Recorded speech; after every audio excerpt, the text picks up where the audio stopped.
করতে চাই প্রবেশ।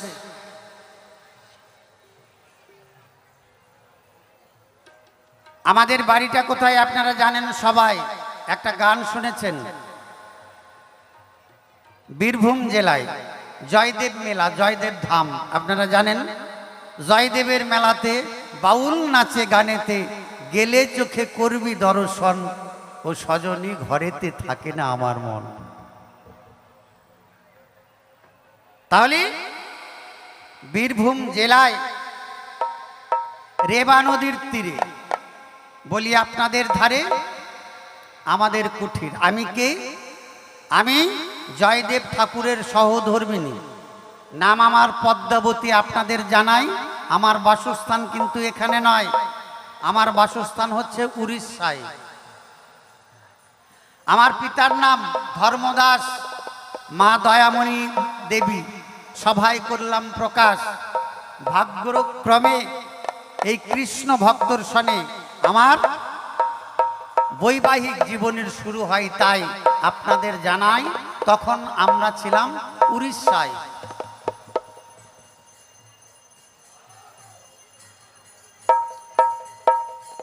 তাহলে আমি আজকে পদ্মাবতী হয়ে দাঁড়াই। আপনাদের জানাই স্বামীর কর্তব্য, স্ত্রীর কর্তব্য স্বামীকে ধর্মপথে অগ্রসর করে দেওয়া, এগিয়ে দেওয়া, স্বামীর সহযোগিতা করা। আপনাদের বলতে চাই এমনটি আমার মধ্যেও বর্তায়। আমার নাম পদ্মাবতী। তাই আমার স্বামী দয়াময় মঞ্চে উপবিষ্ট হয়েছে, তাই নিবেদন জানাচ্ছি আমার স্বামীর কাছে আমার মনের অভিপ্রায়।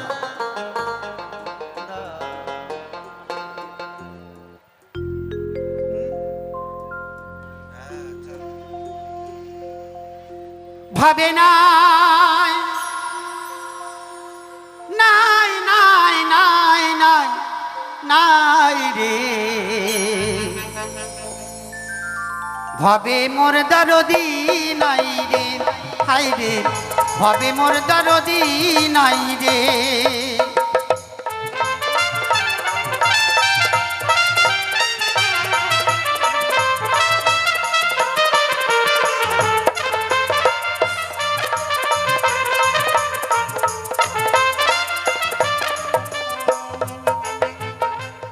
আমরা তিনজন মা জননী মাসিমণি সত্যি অভাগা।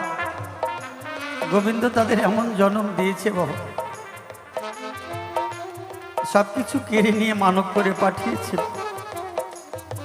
ঈশ্বরের কাছে প্রার্থনা করব পরজন্মে যেন গোবিন্দ পূর্ণাঙ্গ দেহ দিয়ে ধরাধামে পাঠিয়ে দেয়। কল্পনাতে এই সভায় আমি জয়দেব পণ্ডিতের স্ত্রী পদ্মাবতী হয়ে দাঁড়ালাম। বিপক্ষেতে আমার স্বামী সভায় জানালাম।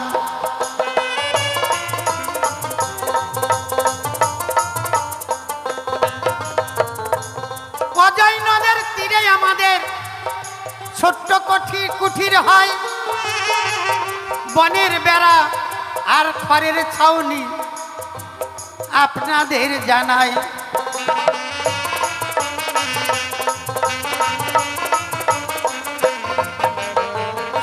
রাধা গোবিন্দর নিত্য সেবায় আমরা মন প্রাণ দিয়ে করি। তাই রাধা গোবিন্দ ছাড়া সংসারে আর মোদের কেহ নাই।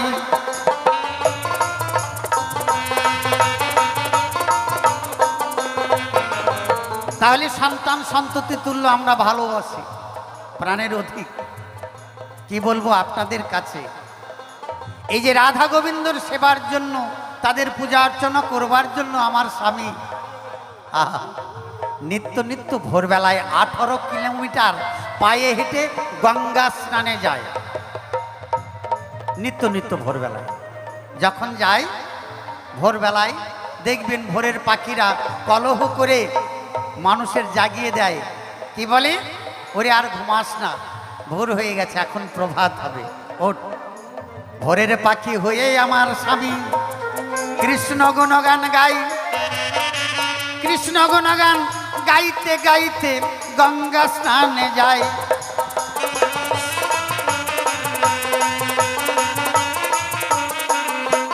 গঙ্গা স্নান সেরে কুমণ্ডল ভর্তি জল আনয়ন করে রাধা গোবিন্দের স্নানের তরে।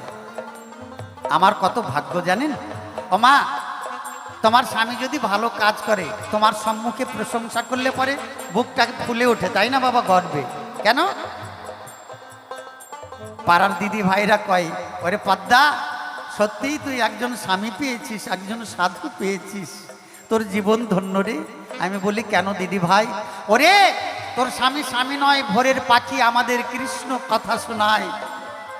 সকালবেলা প্রত্যুষে যখন আমরা কৃষ্ণ কথা শুনি তাই দিনটা সারাদিন ভালো যায়। জয় জয় রাধা গোবিন্দ প্রেমানন্দে, হরিবল হরিবল হরিবল।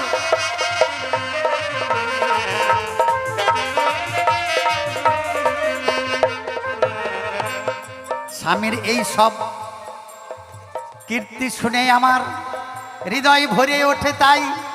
কিন্তু একদিনের ঘটনা কি ঘটলো আপনাদের জানাই।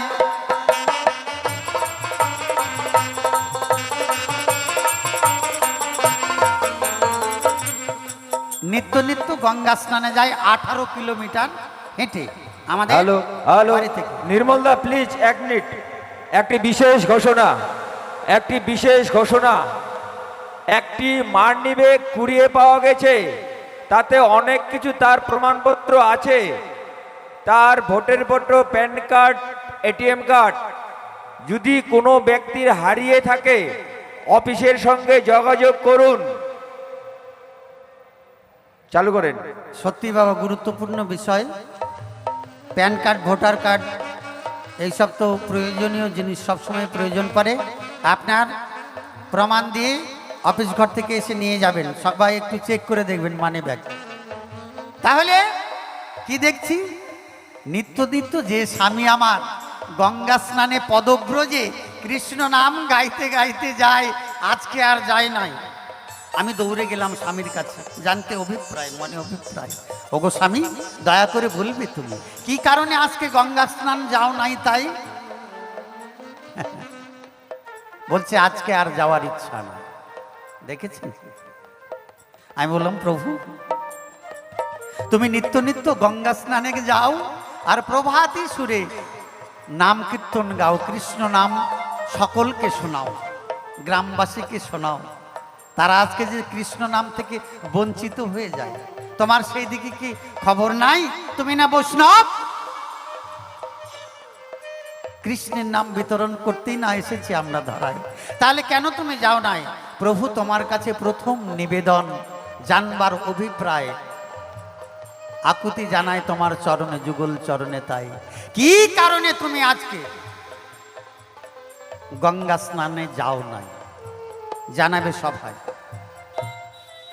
গঙ্গা স্নানে গিয়ে দেহ শুদ্ধি করে এসে তুমি রাধা গোবিন্দের তরে কুমণ্ডল ভর্তি করে জল আনো, সেই জল আমাকে দাও, আমি সেই জল নিয়ে রাধা গোবিন্দকে স্নান করাইয়া তারপরে পূজার নিমিত্তে ঘরে প্রবেশ করি। তাই তুমিও পূজা করে, পূজা সেরে যাও তুমি মাধুকরীর তরে। তাহলে এমনটি তো আজকে হয় না। তোমার শরীর খারাপ করেছে তাও না, শরীরও ভালো আছে। তাহলে তুমি আমার কথা নিবা, দয়া করে তুমি আমাকে জানাবা আমি সত্যি নারী। তাহলে আমারও তো জানার কর্তব্য আছে, কি কারণে তুমি যাও নাই জানাবে সবাই, আমি জানতে চাই। এমনি ভাবে অতিবাহিত হচ্ছে আমাদের নিত্য নিত্য। তাই আমাদের ওই যে বেড়া দিয়ে ঘর বাঁধাই আছে আর পাতা দিয়ে, মানে ওই যে দেখবেন বাবা যেগুলো কুশখড় নদীর ধারে হয়, এগুলো দিয়ে আমাদের চাল, ছনের চাল, বনের বেড়া, দুটো প্রাণী কোনো রকমে জীবন কাটায়। কিন্তু আমাদের কেমন সৌভাগ্য জানেন, ঘরে শুলে পরে একটাই ঘর, সেই ঘরের মধ্যে রাধা গোবিন্দেরও দিয়েছি ঠাঁই। আর যখন শুতে যাই আকাশের চন্দ্র তারা শুয়ে শুয়ে আমরা দেখতে পাই, কত সুন্দর ঘর। এমনি হতে হতে যখন বর্ষা প্রায় এসে যাচ্ছে, আমি বললাম প্রভু তুমি আমার কথা নিবা, আমার একটা মনের অভিলাষ পূর্ণ করবা। বলছে বলো দয়া, বলো পদ্মা, বলো কি তোমার মনের অভিপ্রায়। আমি বললাম ওগো স্বামী দয়াময়, আমরা না হয় রোদ বৃষ্টি জলে আমরা ভিজে পুরে 2 জন কাটাতে পারি, কিন্তু আমাদের আরাধ্য দেবতা, আমাদের প্রাণের গোবিন্দ সম্মুখে বর্ষা যদি বর্ষার জলে ভিজে সইতে পারবে? আমি বললাম তো তাই তো। আমার স্বামী বলল ঠিক তাই, ঠিকই বলেছ, কিন্তু দেখো চিন্তা করে যদি না যাই মাধুকরী করবার তরে, তাহলে রাধা গোবিন্দ যে অভুক্ত থাকবে, অভুক্ত থাকলে পরে আমাদের কি হবে? রাধা গোবিন্দ যদি উপবাসে যায় তাহলে তো আমরাও প্রসাদ পাবো না, জানাই তোমায়। এই কারণে আমি এগুলো ঠিক করি না।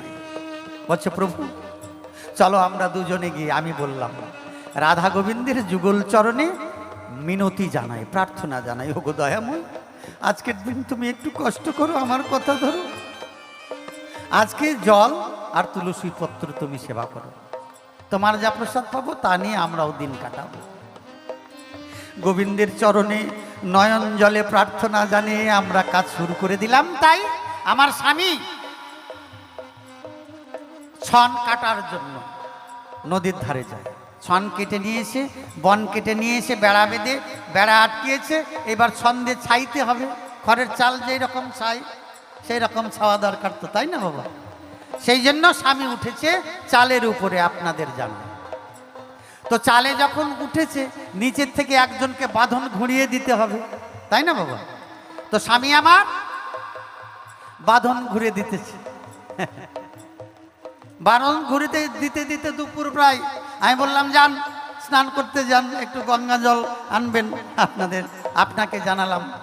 হ্যাঁ, আমি জল আনবার তরে গিয়েছি নদীর ধারে, জল এনে পাঠিয়ে দিয়েছি স্বামীর তরে। আমি বললাম প্রভু স্নান সেরে এসো। তাই আমি যখন ঘুরে আসছি তুমি থাকো, আমি স্নান সারতে যাই।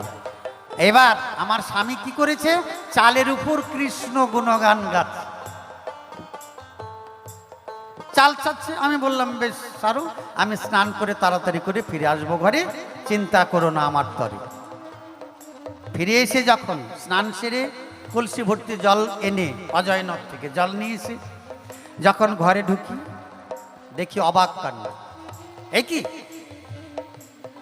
আমরা দুজন মাত্র মানুষ বসবাস করি এই ঘরে, তাই স্বামী তোমার একটু চিন্তা ভাবনা নাই? এমন কর্ম কেন করলে? আজ তোমার কাছে প্রার্থনা জানাই। কেন? যিনি আমাদের আরাধ্য দেবতা, মনের প্রাণের ঠাকুর, যিনি প্রাণের ঠাকুর, ভক্তি ভরে যাকে নয়ন বাড়ি দিয়ে যার পদদৌত করে দিই আমরা নিত্য নিত্য, তার গায়ে তুমি আজকে কালি লেপন করে দিলে। হ্যাঁ, কি কারণে তুমি কালি লেপন করে দিলে? তিনি তো জগৎ আলো করেন, তিনি হচ্ছেন নিজে কালো বটে। তাই কালোর উপরে আবার কালো মাখানোর প্রয়োজন কি ছিল তোমার কাছে জানতে চাই, নাকি বাবা? যিনি কৃষ্ণ তিনি তো কালোই, কিন্তু তিনি জগতের করেছে আলো দান। তো রাধা গোবিন্দের গায়ে, মানে গোবিন্দের গায়ে কেন তুমি কালি লেপন করলে? দ্বিতীয়বার জানতে চাই।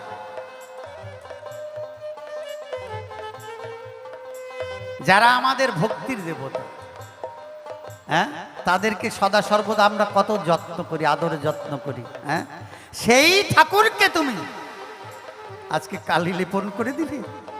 ওগো দয়াময়, প্রার্থনা তোমার রাঙা চরণে, আমার মনের অভিপ্রায় জানতে বাসনা হয়, জানাবে সভায়। কি কারণে তুমি আজকে গোবিন্দের গায়ে কালি লেপন করে দিলে জানাবে আমার। শেষ জিজ্ঞাসা করে বসে যাব, তারপর আমার স্বামী দেবতাকে পাব। আমি জানি আমরা বৈষ্ণব ধর্ম পালন করি, কিন্তু বাবা বলছি আপনাদের বরাবরই বৈষ্ণব ধর্মটা কেমন জিনিস আমরা জানি। হিন্দু ধর্ম আছে, মুসলিম ধর্ম আছে, বিভিন্ন অনেকের অনেক ধর্ম থাকতে পারে, কিন্তু বৈষ্ণব ধর্ম, বৈষ্ণব হতে গেলে কি করতে হয়? ওগো স্বামী, আমার মনের অভিপ্রায় পুরানো তোমার চাই, আমিও তো বৈষ্ণবী হতে চাই। সেই জন্য মাত্র চিন্তা জিজ্ঞাসা করলাম দান, আমার স্বামী এসে করবে সমাধান। প্রথমবারে তিন জিজ্ঞাসা করে গেলাম দান, স্বামী এসে তাহা দেখো করবে সমাধান। দেখি এসে কোন ভাবে কোন কথা কয়, কোন ভাবিতে দিচ্ছে তাহার ভাবের পরিচয়, সে ভাবিতে পরের বারে আসরে দাঁড়াবো, আমার যত মনের কথা খুলিয়া বলিব। আসরেতে আছেন যত সাধুগুরু বৈষ্ণবগণ, আপনাদের প্রধানত হইলে এখন আপনারা কিঞ্চিত করে আশিস করবেন দান, তবেই তো সার্থক হবে আমার গাওয়া গান। এই পর্যন্ত ভাব মিলায় ভাব সাঙ্গ করি। জয় জয় রাধা গোবিন্দ প্রেমানন্দে সবাই বলুন হরি হরি হরিবল হরিবল হরিবল।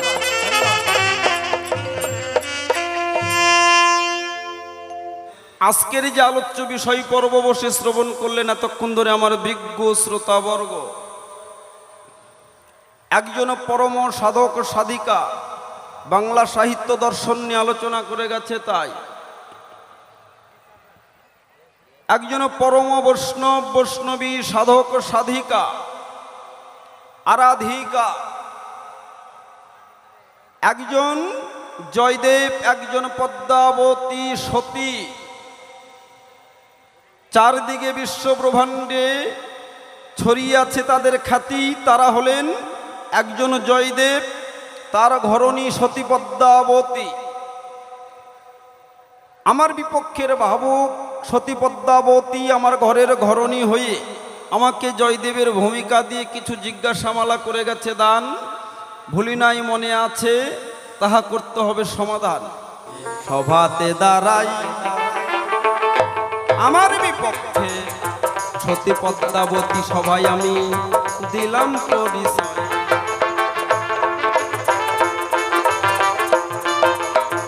বীরভূম জেলার কেদুলি গ্রাম অজয় নদীর তীরে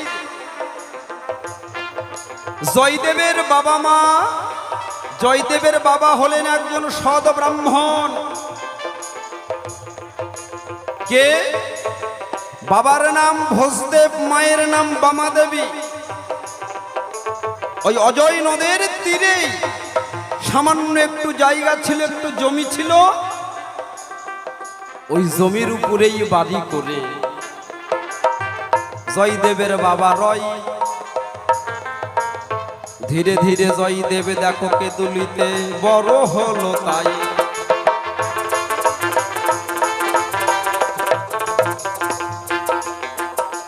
দেখতে দেখতে ভোজদেব একদিন দেখো মারা গেল। তাই আরে বহু টাকা ঋণ করে গেছে ভোজদেব, জয়দেবের শোধ দিবার উপায় নাই।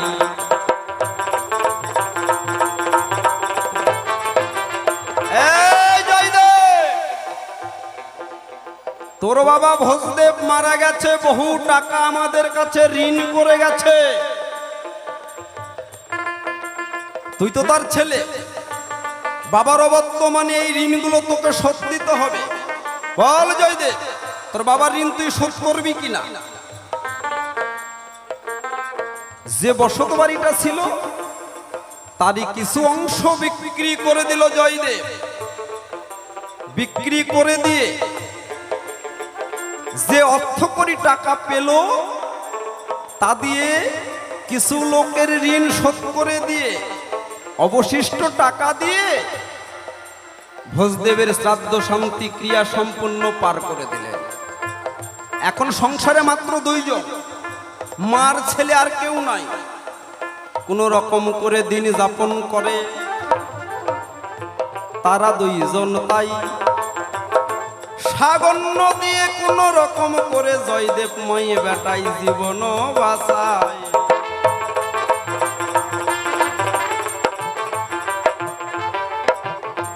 ঠিক 1 বৎসর বাদে দেখতে দেখতে জয়দেবের মাও গেল দেখো মারা।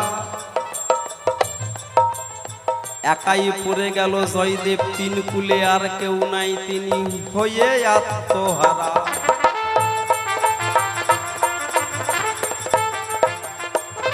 মাও মারা গেছে, আর কেউ নাই।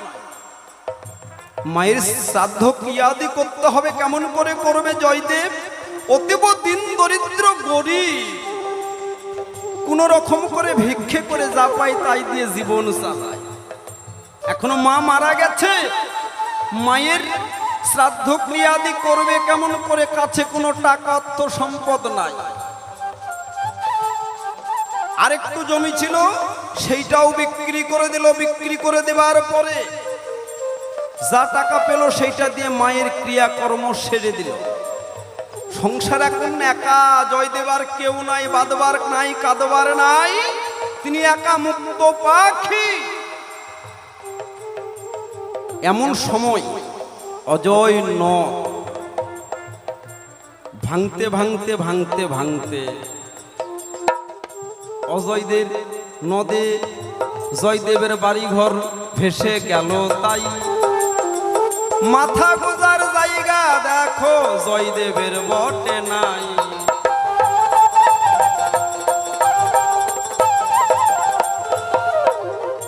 ওরে নিষ্ঠুর অজয়, মা ছিল সেইটাও চলে গেল, বাবা ছিল সেইটাও চলে গেল। এখন মাথা গোজাবার জন্য সামান্য অবশিষ্ট বাড়িটুকু সেইটাও তুই কেড়ে নিলি।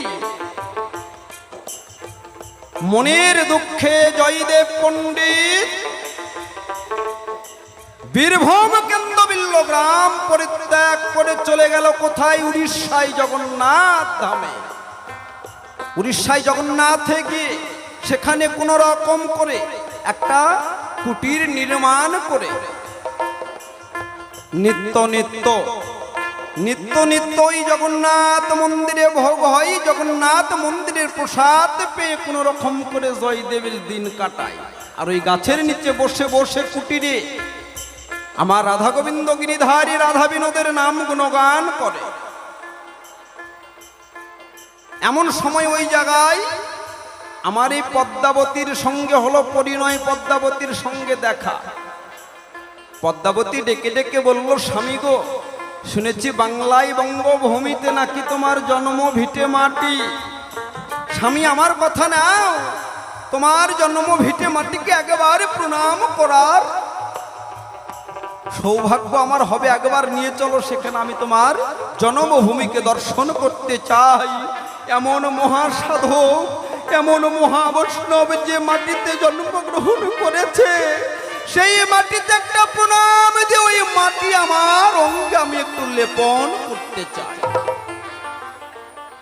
পদ্মাবতীর কথায় উড়িষ্যা জগন্নাথে ছেড়ে দিয়ে জয়দেব পদ্মাবতী চলে আসলেন আবার বীরভূমে অজয় নদের তীরে। এসে দেখে বহুদিন বাদে অজয় নদ যতটুকু কেড়ে নিয়েছিল, সর পরে পরে পরে তার দ্বিগুণই ফিরিয়ে দিয়েছে অনেকটা জায়গা। বন থেকে সনবন কেটে এনে জয়দেব তা দিয়ে সনবন দিয়ে কুটির নির্মাণ করে কুটিরের মধ্যে রায় কিশোরী গিরিধারীকে বসিয়ে দুইজন সাধক সাধিকা এইখান থেকে শুরু করে তাদের ভজন সাধন পালা। জয়দেব পণ্ডিত প্রতিদিন 18 কিলোমিটার পথ অতিক্রম করে পদব্রজে পায়ে হেঁটে 18 কিলোমিটার পথ বীরভূম থেকে চলে যেত কোথায় না তো কালনায়, সেই গঙ্গাতে স্নান করে আবার 18 কিলোমিটার পথ পায়ে হেঁটে আসত। এইভাবে নিত্য নিত্য রোদ ঝড় বৃষ্টি কিছুই সে মানত না। প্রতিদিন নিত্য নিত্য পায়ে হেঁটে সে গঙ্গা স্নানে যেত, আবার আসতো। আমার স্বামীর এখন জিজ্ঞাসা স্বামীর কাছে, পদ্মাবতী, ওগো স্বামী, তুমি পরম বৈষ্ণব, শুনেছি বৈষ্ণবের নাই তীর্থস্থান, বৈষ্ণবের নাই গঙ্গা স্নান, যেখানে বৈষ্ণব বিরাজ করে সেখানেই হয় গয়া কাশী বৃন্দাবন। বিশ্ব ব্রহ্মাণ্ডের যত জীব পাপ করে সমস্ত পাপ গিয়ে ধৌত করে মা গঙ্গার জলে। তুমি তো বৈষ্ণব, তোমার তো কোনো পাপ নাই, তাহলে এত কষ্ট করে কি জন্য নিত্য নিত্য তুমি পায়ে হেঁটে গঙ্গা স্নানে যাও? কোন পাপ রয়েছে তোমার, তাই এমন কোন গোপন পাপকে খণ্ডন করবার তরে নিত্য নিত্য যাও তুমি গঙ্গা স্নানে। তোমার কাছে আমার 1 নাম্বার জিজ্ঞাসা। 2 নাম্বার জিজ্ঞাসা কি? হঠাৎ করে পদ্মাবতী একদিন দেখছে জয়দেব নিজে উঠোনে দাঁড়িয়ে আছে। ভোরবেলা বিছানা থেকে শয্যা ত্যাগ করে পদ্মাবতী গিয়ে দেখে, কি ব্যাপার স্বামী, তুমি স্নানে যাও নাই? জয়দেব বলছে, পদ্মা গো, আজকে আর গঙ্গা স্নানে যাব না, গঙ্গা স্নানে যাবার বাঞ্ছা নাই, আজকে আমি অজয় নদী স্নান করেছি। পদ্মা বলছে, কি ব্যাপার, এতদিন হয়ে গেল, বয়স্ক হয়ে গেছো, বুড়ো হয়ে গেছো প্রায়, কোনোদিন তো তোমাকে ভুল করে অজয় নদী স্নান করা দেখি নাই, আজকে হঠাৎ করে গঙ্গা নদীতে স্নান করা বাদ দিয়ে তুমি অজয় নদী স্নান করলে, কারণটা কি? ও স্বামী, অজয় হলো নদ, গঙ্গা হলো নদী। নদ কেমন করে নদী হলো একটু ভালো করে ব্যাখ্যা দিয়ে বলো। অমা, যেদিন শ্রীহরি বিষ্ণুর অঙ্গ ঘেমে ঘেমে ডান পায়ের বৃদ্ধাঙ্গুলি দিয়ে প্লাবিত হয়ে পড়ছে, সেখান থেকে জন্ম নিল গঙ্গা। গঙ্গা জন্ম নেওয়ার সঙ্গে সঙ্গে শ্রীহরি বিষ্ণুকে বললেন, হে প্রভু, হে জনার্দন, কি হয়তো তুমি আমাকে সৃষ্টি করলে, কিসের কারণ? বিষ্ণু বললেন, গঙ্গা, তোমাকে তৈরি করলাম কেন জানো?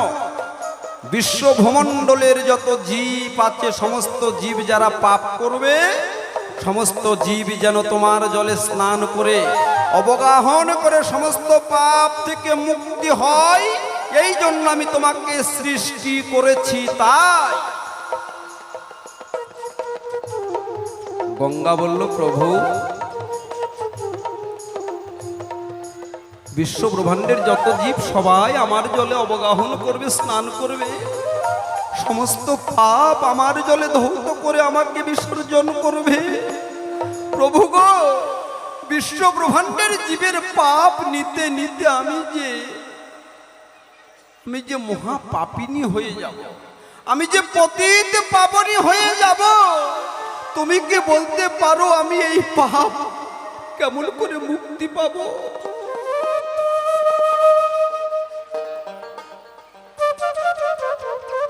বিষ্ণু বলছে, গঙ্গা, তুমিও মুক্তি পাবে।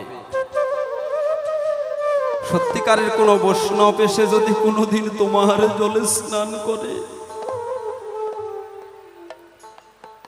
ওই বৈষ্ণবের চরণধূলি যদি পরে আগেবার তোমার জলে, তাই সেই দিন তুমি হরি হরি বলে সমস্ত পাপ থেকে মুক্তি পেয়ে যাবে।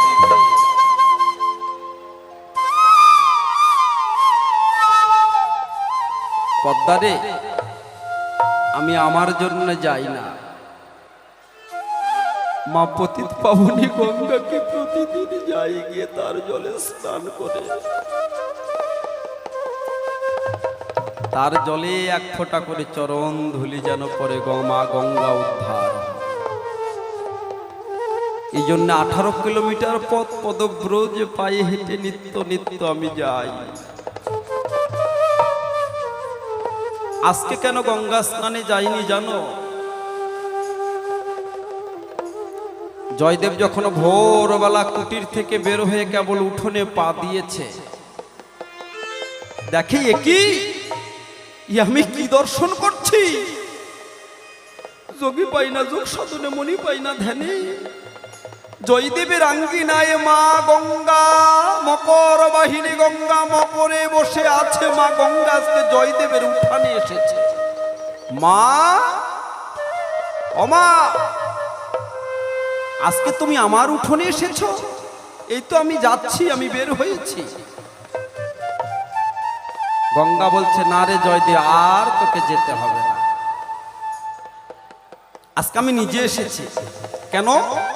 কেন মা? বলছে আজকে আমি নিজে তোর উঠোনে তোকে তোর চরণ ধৌত করে দিতে চাই আমি নিজ হস্তে। আরে বলছে না মা না, তুমি যদি আমার চরণ ধৌত করে দাও তাহলে আমি যে মহাপাপী হব মা। না মা না, তুমি আমার চরণ ধৌত করে দিও না, আমি নিজে তোমার চলে যাব। মা গঙ্গা দুই নয়ন জলে ছেড়ে দিয়ে বলছে কেন রে বাবা, তুই তো আমাকে মা বলে ডেকেছিস। মা কি পারে না তার সন্তানকে স্নান করে দিতে? মা কি পারে না তার সন্তানের চরণ ধৌত করে দিতে?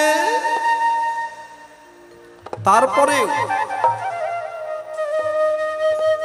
তুই প্রতিদিন আমাকে মুক্তি দিবার তরে ছুটে যাস আমার জলে, কত কষ্ট করে পায়ে হেঁটে যাস আমাকে মুক্তি করবার তরে।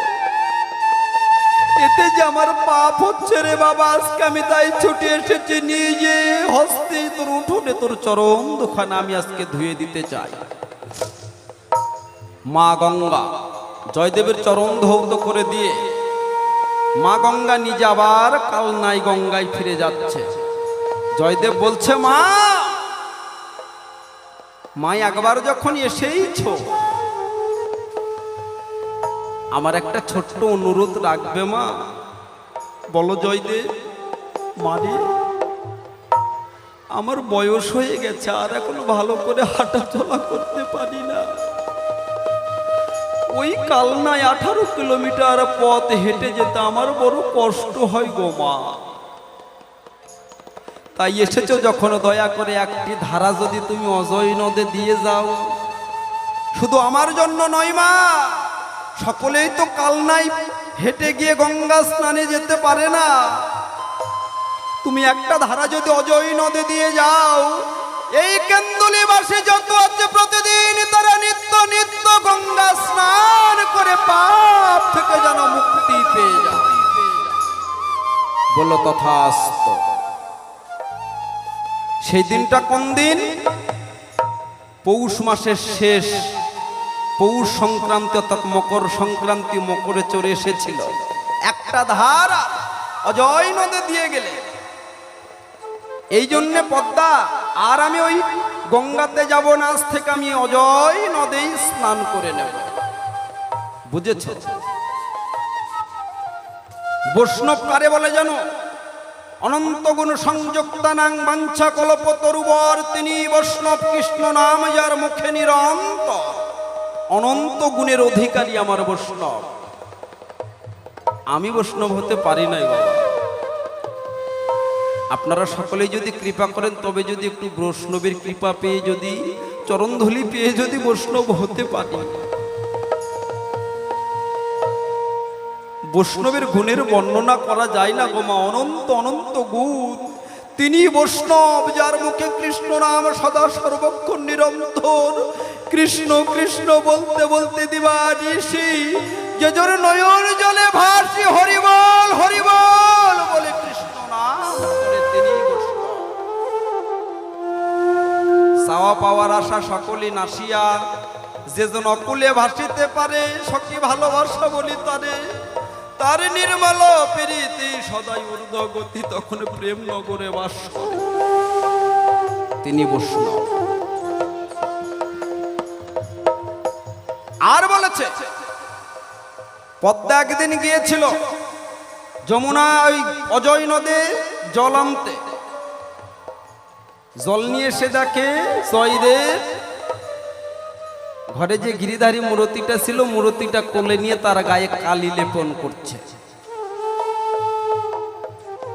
পদ্মা ভিজা বসন, কলর ভরা জল নিয়ে এসে বলছে কি গো স্বামী, এখনো নামো নাই, কি ব্যাপার?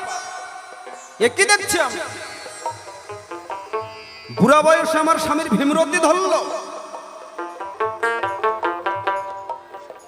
আমার কৃষ্ণ কমলাকে আমার কৃষ্ণ কালো কালো অঙ্গে করেছে বিশ্ব ভূমণ্ডল আলো।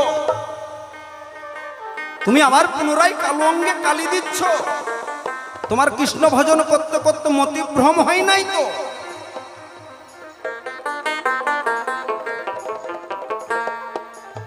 পদ্মারে আমি কালো অঙ্গে কালি দিই নাই, কেন জানো? জয়দেব পদ্মাবতী যে ঘরে বাস করে, একটাই ঘর, এক ঘরে রান্না, এক ঘরের কোণে রাধা গোবিন্দ বিগ্রহ, এক কোণে তারা দুইজন কোনো রকম করে থাকে।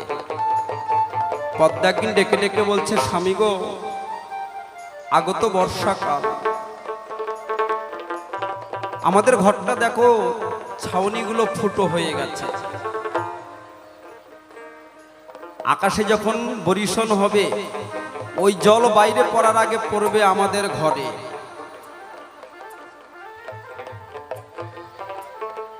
আমরা ভিজি তাতে কোনো দুঃখ নয়, আমার রাধা মাধব আমার রাধা মাধব ভিজলে পরে যে বড় কষ্ট পাবো। তুমি একটু ছনবন কেটে এনে দাও, চালটা সুন্দর করে ছাউনি করে দাও, যেন আমার রাধা মাধব গিরিধারী যেন না ভিজে। আমি পদ্মাকে বললাম, পদ্মা, আমি যদি ছনবন কাটতে যাই, চাল ছাউনি করতে যাই, তাহলে আমার তো আর মাধকরি করা হবে না, ভিক্ষে হবে না। ভিক্ষে যদি না করে আনি আমার গিরিধারী, আমার রাধা মাধব যে উপবাসী থাকবে, আমি তো সহ্য করতে পারবো না। আমার রাধা মাধব উপবাসী থাকবে, এটা আমি সহ্য করতে পারবো না। বলছে কেন? তিনি তো আমাদের সন্তানের মতো, একদিন না হয় তার কাছে ক্ষমা ভিক্ষা চেয়ে নেব, তুলসী পত্র জল দিয়ে নিবেদন করে দেব, তিনিও যা নেবে আমরাও তাই নেব, তবু তুমি ছনবন কেটে এনে ঘরটা ছাউনি করে দাও।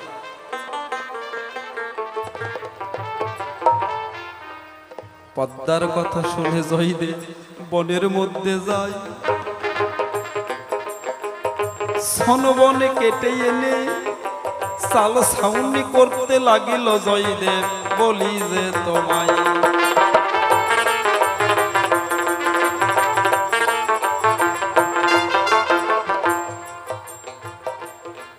সনের চাল বনের বেড়া, বাঁধন তুলে দিতে একজনকে লাগে। নিচ থেকে পদ্মাবতী বাঁধন জুগিয়ে দিচ্ছে, উপর থেকে বাঁধন দিয়ে আবার নিচে দিচ্ছে। এইভাবে জয়দেব পদ্মাবতী দুইজন ভাবে মাতোয়ারা গদগদ হয়ে গেছে চালের উপর। জয়দেব মনের আনন্দ উল্লাসে কৃষ্ণ গুণগান করছে, হরে কৃষ্ণ হরি বল বলে নয়ন জলে ভাসছে, আর রাধা গোবিন্দের চাল ছাউনি করছে।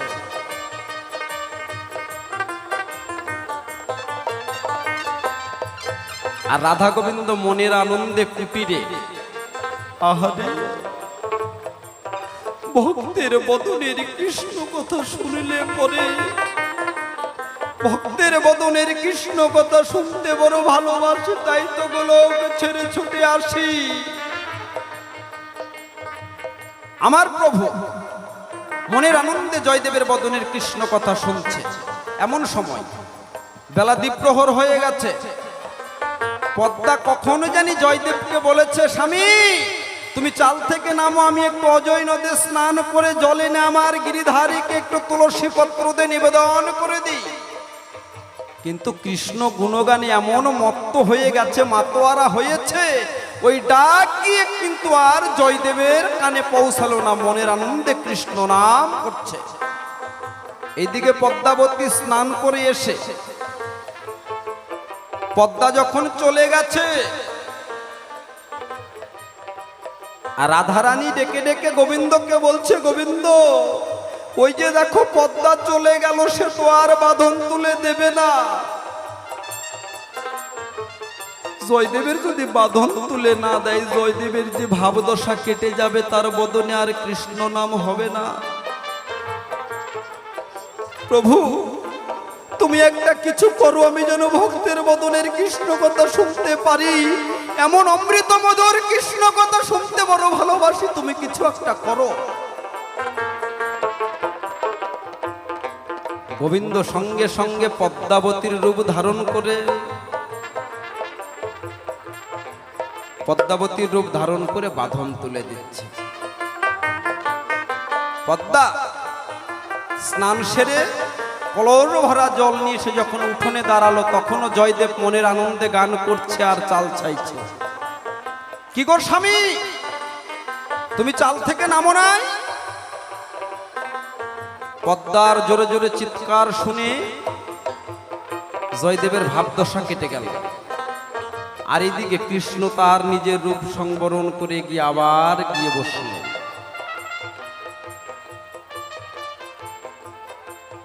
স্বামী, তুমি এখনো নামো নাই? তুমি চাল ছাড়ছ, তোমাকে বাঁধন তুলে দিচ্ছে কে? কেন পদ্মা, তুমি তুলে দিচ্ছ? তুমি যদি তুলে না দাও আমি চাল ছাবো কি করে? কই না, আমি তো বাঁধন তুলে দিই নাই, আমি তো কবেই কখন গেছি স্নান করতে। সে কি পদ্মা? হ্যাঁ গো স্বামী, আমি তোমাকে মিথ্যে কথা বলছি না। এই যে দেখো আমার ভেজা বসন, এই যে আমার কলর ভরা জল, সত্যি করে বলছি আমি অনেকক্ষণ আগেই চলে গেছি নদীতে স্নান করতে। সঙ্গে সঙ্গে জয়দেব অবাক হয়ে গেল, তাহলে এতক্ষণ বাঁধন তুলে দিল কে? এদিক ওদিক চারদিকে ভালো করে তাকাচ্ছে না, কাউকে তো কোথাও দেখা যাচ্ছে না, তাহলে আমার বাঁধন তুলে দিল কে?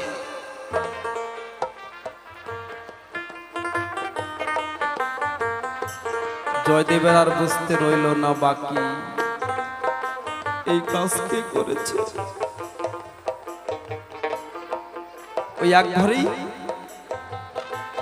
রান্না করতো, এক ঘরেই থাকতো, কালি ঝুলি চালে পড়েছে। আমার গোবিন্দ যেখানে যেখানে বাঁধন তুলে দিতে গেছে, হাতে পায়ে চোখে মুখে গোবিন্দর কালি লেগেছে। গোবিন্দর আর জয়দেবের আর বুঝতে বাকি রইল না এই কাজ কে করেছে।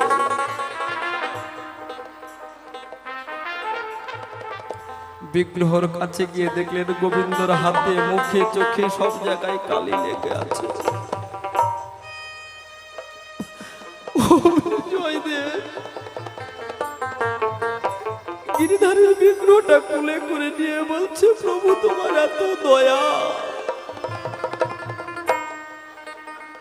তুমি দয়ার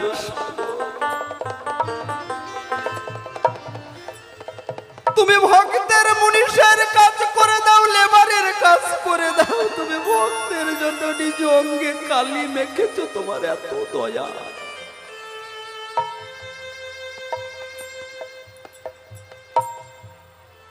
গিরিধারী মূর্তিটা নিয়ে উত্তরি দিয়ে সুন্দর করে মুছে দিচ্ছে, প্রভু তুমি ভক্তের চাকরের কাজ করে দাও, তোমার মধ্যে এত দয়া আগে তো জানা ছিল না প্রভু। মনের আনন্দে উত্তরে দিয়ে গোবিন্দের অঙ্গের কালিগুলো মুছে দিচ্ছে। প্রভু তোমার খুব কষ্ট হয়েছে, আমার জন্য বাঁধন তুলে দিয়েছ। পদ্মা গো, এটা আমি মাখাই না, এটা গোবিন্দ নিজেই তার অঙ্গে কালি লেপন করে গেছে, তাই আমি তো কালি লাগাই নাই পদ্মা। এই কালি আমার গোবিন্দ শয়ন বনমালী নিজ অঙ্গে লেপন করেছে। হরিবল হরিবল।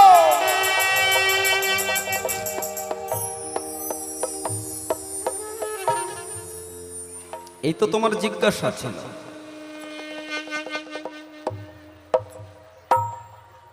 এই তো যাহা জিজ্ঞাসা করলে সভ্য সবার ঠাই।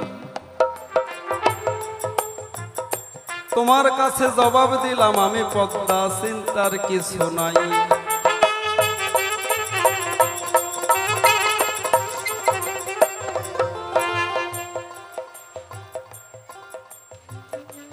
এই জন্য আমার গোবিন্দ নিজ অঙ্গে কালি লেপন করেছে। তুমি যা জিজ্ঞাসা করেছিলে, দুটো তিনটে জিজ্ঞাসা ছিল, সংক্ষিপ্ত ভাবে আমি তোমার জবাব দিলাম। তাই এবার একটা গান গিয়ে আমি আমার মতো বসে যাই।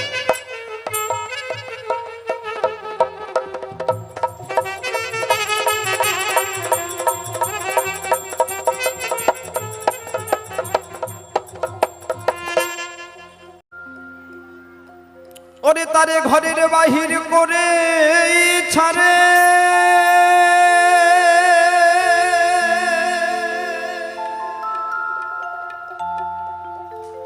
তারে ঘরের বাহির করেই ছাড়ে, কেবল প্রেম নদীর স্রোতের টানে। কৃষ্ণ প্রেমের ঢেউ লেগেছে যার প্রাণে, পাগল মনুয়া মনুয়া রে। কৃষ্ণ প্রেমের ঢেউ লেগেছে যার প্রাণে, ঘরের বাহির করে ছাড়ে,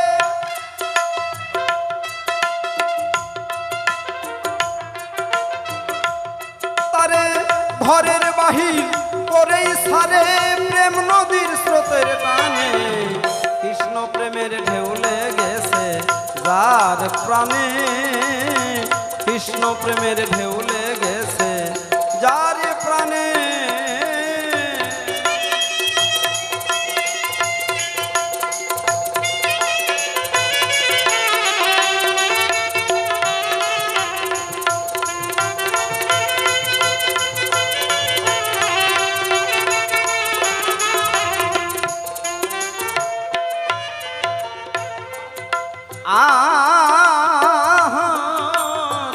বসিল প্রেম যার অন্তরে, সে কি আর ঘরে রইতে পারে, রাখিতে কি পারে তারে কাম কাঞ্চনের বাঁধনে।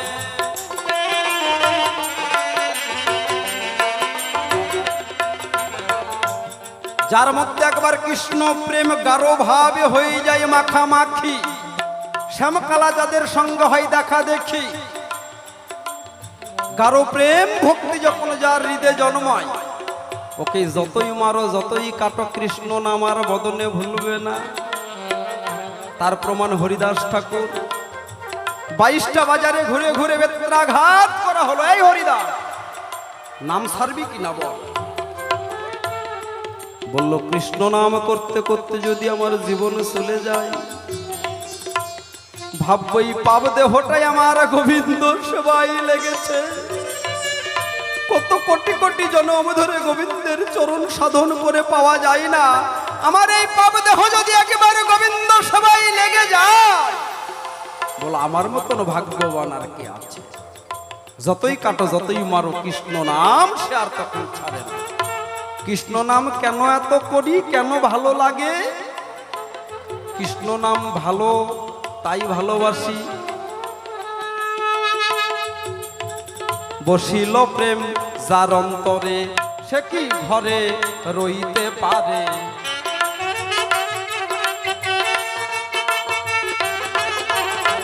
রাখিতে কি পারে তারে কাম কাঞ্চনের বাঁধনে।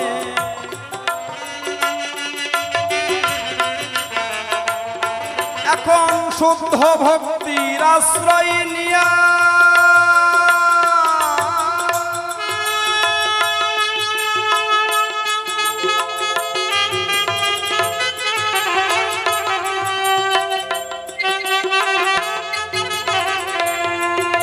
ওরে কাম কাঞ্চনে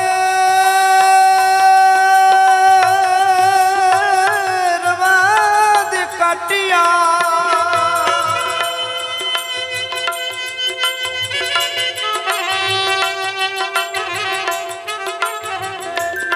এখন আকুল প্রাণে যাই ছুটিয়া, আকুল প্রাণে যাই ছুটিয়া প্রেম নদীর অন্বেষণে। কৃষ্ণ প্রেমের ঢেউ লেগেছে যার প্রাণে, পাগল মনুয়া মনুয়া রে। কৃষ্ণ প্রেমের ঢেউ লেগেছে যার প্রাণে। জয় জয় রাধা গোবিন্দ প্রেমানন্দ হরি বল হরি বল।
নদী কোনটা?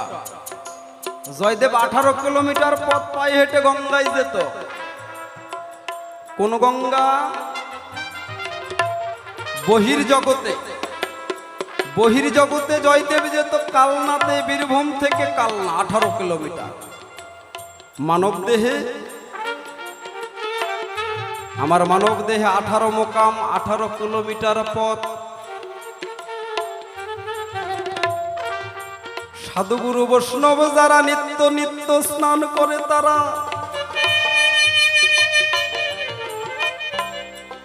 সাধুগুরু বৈষ্ণব যারা প্রতিদিন ভোরবেলা, কেন 3টা থেকে 4:30টার মধ্যে, তাকে বলা হয় ব্রহ্মদণ্ড। এই সময় দেবদেবীরা পর্যন্ত আরাধনা করে, স্নান করে, জপ তপ করে, এটা ব্রহ্মদণ্ড বলা হয়। এই সময় যদি কোনো সাধক সাধিকা কোনো কর্ম করে, এই জন্য ভারতবর্ষের মুনি ঋষিরা এই ব্রহ্মদণ্ডে স্নান করে তাদের আর্নিক সেরে তবে যে যার মতো কাজ করত। সাধক যারা চতুর্দল পদ্ম থেকে শ্বাসকে টেনে নিয়ে প্রাণবায়ুকে অপান বায়ুর সঙ্গে মিশে দিয়ে দ্বিদল পার করে, এই যেখানে একটা সরোবর আছে, নিত্য নিত্য ওই সরোবরে গিয়ে স্নান করে নির্মল হয়ে ওই সরোবরের এক বিন্দু জল পান করে তারা চির অমর হয়ে আবার ফিরে আসে। এটা সাধকের কর্ম। কেননা আপনার 2 পায়ে খোঁড়া, পায়ে হাঁটতে পারেন না, আপনি গঙ্গায় স্নান করবেন কেমন করে? আপনি তো গঙ্গায় হেঁটে যেতে পারবেন না। আপনার 2 চোখ অন্ধ, দেখতে পান না, আপনি গঙ্গায় হেঁটে যাবেন কি করে? তাহলে আপনও ঘরে বসে নিত্য নিত্য গঙ্গা স্নান করা যায়।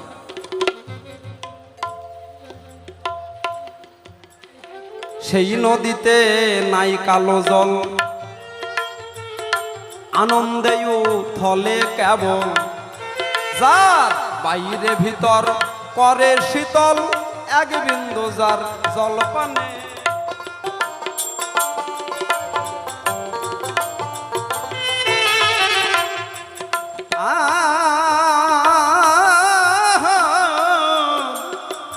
সেই নদীতে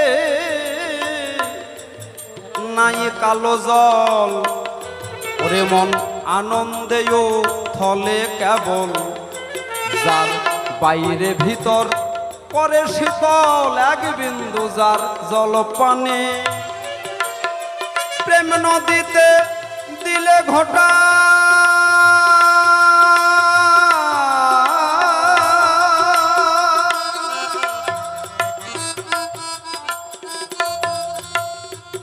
তখন ওঠে পঞ্চরসের ফোঁটা। প্রেম নদীতে দিলে ঘটা, ওঠে পঞ্চরসের ফোঁটা।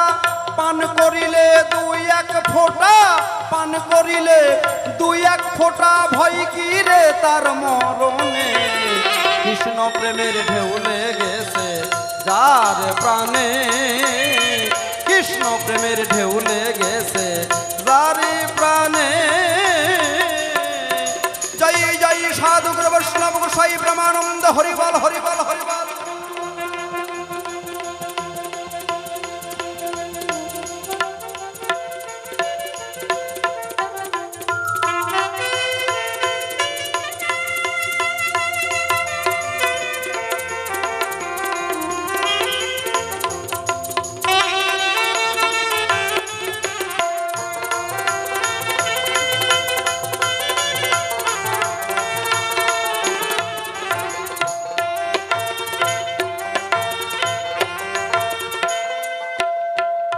সেই নদীতেই উঠলে তুফান,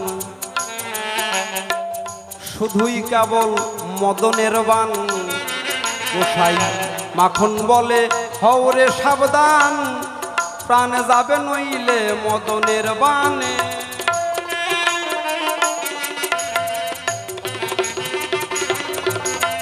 ওই নদীতে যখন তুফান ওঠে, পঞ্চবান ছোটে, যদি সাবধান না থাকো মদনের প্রাণে তোমার প্রাণ যাবে। আর সাধু যারা সাবধান থাকে তারা মদনকে আগেই সামলে নেয়। ওই নদীতেই উঠলে তুফান, শুধুই কেবল মদনের বান। গোসাই মাখন বলে হৌরে সাবধান, নইলে প্রাণ যাবে মদনের বানে।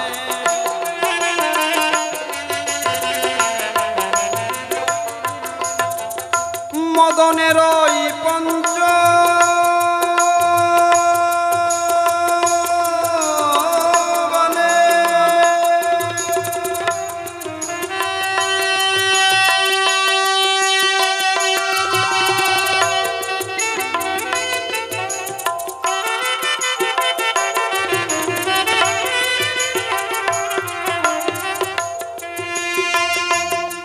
ওই মদনের পঞ্চ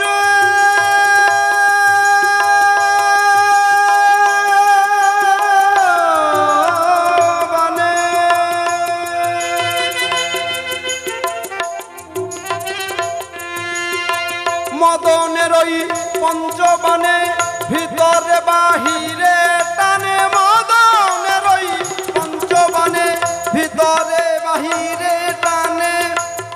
গোসাই মাখন বলে সেই দুর্দিনে প্রাণ হারাবি মরণে। কৃষ্ণ প্রেমের ঢেউ লেগেছে যার প্রাণে। কৃষ্ণ প্রেমের ঢেউ লেগেছে যার প্রাণে। কৃষ্ণ প্রেমের ঢেউ লেগেছে যার প্রাণে। পদ্মাবতী তোমার কাছে রইল জিজ্ঞাসন, একটু বাপের বেটির মতো তুমিও এসে করো বিশ্লেষণ।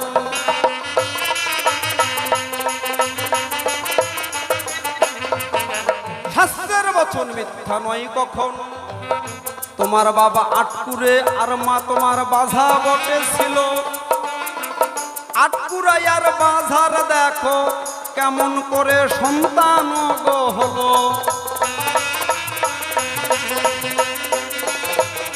ও বাচ্চা, তোমার বাবা ছিল আটপুরে, তোমার মা ছিল বাঁধা, মানে জীবনে যাদের সন্তান আদি হয় না। তাহলে আটপুরে আর বাঁধার তুমি কন্যা হলে কি করে? তুমি বলেছ আমি সতী পদ্মাবতী। জগত মাঝে তিন রকমের সতী দেখতে পাওয়া যায়। এই তিনটা সতী কি কি পদ্মা তোমার বলা চাই।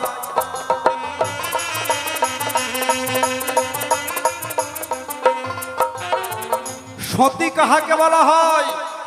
সতী কয় প্রকার কি কি? কোন সতীর কোন কর্ম, কোন সতীর কোন ধর্ম, কোন সতীর কোন মর্ম? জগতের মায়েরা সতী হতে গেলে যেমন সতী ছিল বেহুলা, সতী ছিল অনুসয়া, সতী ছিল লোপামুদ্রা, সতী ছিল পঞ্চসতী। আমার মায়েরা এই কলিযুগের মায়েরা সতী হবে। সতী হতে গেলে সতীর করণীয় কর্তব্য কি কি কি গুণ থাকা দরকার? সতী এই গুণ বর্তালে পরে এই মাটা সতী হয়। কোন সতী তোমার কাছে জিজ্ঞাসা? যাক, তবে বেশি কথার নাই প্রয়োজন। আমার মতো অভাব আমি করি সংবরণ। প্রথমবার এই তো তোমার কাছে আমার দুইটি জিজ্ঞাসন। মনের মতো তুমি এসে করো বিশ্লেষণ। আর তো বেশি কথা কেন বলতে যাবো, অল্প অল্প ছেদে যাবো। আর তো বেশি কথা বলবো না ছেদে যাবো। কাল আলোচনা এখানে করি ক্ষান্ত অমৃত লহরী। আগেবার জয় জয় রাধা গোবিন্দ প্রেমানন্দ বলুন হরি হরি হরি বল, হরি বল। আসর খুব শান্ত। এতক্ষণ ধরে শুনলেন আমার স্বামীর বৃত্তান্ত। আদি অন্ত কিছু বাদ দেয় নাই। সম্পূর্ণ যা জিজ্ঞাসা করা ছিল খোলসা করে বলল। আমাকে জিজ্ঞাসা দুইটি করে গেছে, ভুলে নাই, মনে আছে, জবাব দিতে চাই। প্রকৃতপক্ষে আমার পিতা ধর্মদাস, সভায় করি প্রকাশ, মাতা দয়াময়ী। সত্যি এরা সন্তান সন্ততি এদের ছিল না, মাঝা নারী। তাই আমার মা জন্ম অনেকবার চেষ্টা করেও সন্তান সন্ততি হয় নাই।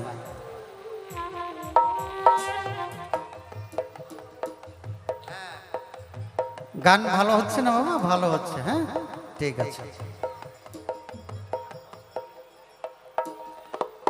তাহলে যদি কোনো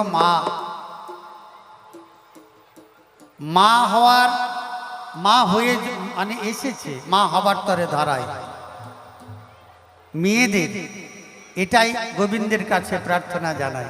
ওগো দয়াময়, আমি যেন মা হতে পারি, সন্তানের মুখে যেন মা ডাক শুনতে পারি, তবেই আমার নারী জনম সার্থক হবে। গোবিন্দের কাছে সকলেই প্রার্থনা জানায়। কিন্তু মায়ের এমন অদৃষ্টে লিখা যায় না তাকে ঢাকা। গোবিন্দ বইমুখ হয়ে রয়েছিল সদাই। সেই জন্য আমার পিতার কাছে আমার মা কাকুতি মিনতি করে প্রার্থনা জানায়, চলো না জগন্নাথ মন্দিরে গেলে যে যা চায় জগন্নাথ তা মনোবাঞ্ছা পুরায়। তিনি হচ্ছেন জগন্নাথ, মানে জগতের নাথ। তার চরণে একবার প্রার্থনা জানাই। উড়িষ্যায় এরা ব্রাহ্মণ, আমার পিতামাতা ব্রাহ্মণ, আপনাদের জানা, উড়িষ্যার ব্রাহ্মণ। মা আমার যখন বাবার কাছে প্রার্থনা জানালো, বাবাও কথাটা মনে গেঁথে নিল। বেশ, ঠিক আছে, তাই হয়। একদিন প্রত্যুষে স্নান সেরে, দুজনে স্নান সেরে অন্তরে গোবিন্দের চরণে বাঞ্ছা করে, ও দয়াময়, যাচ্ছি তোমার চরণে, আমাদের মনোবাঞ্ছা যেন পূর্ণ করো, এই নিবেদন জানাই তোমার রাঙা পায়। পিতামাতা দুজন মিলে জগন্নাথ মন্দিরে যায়।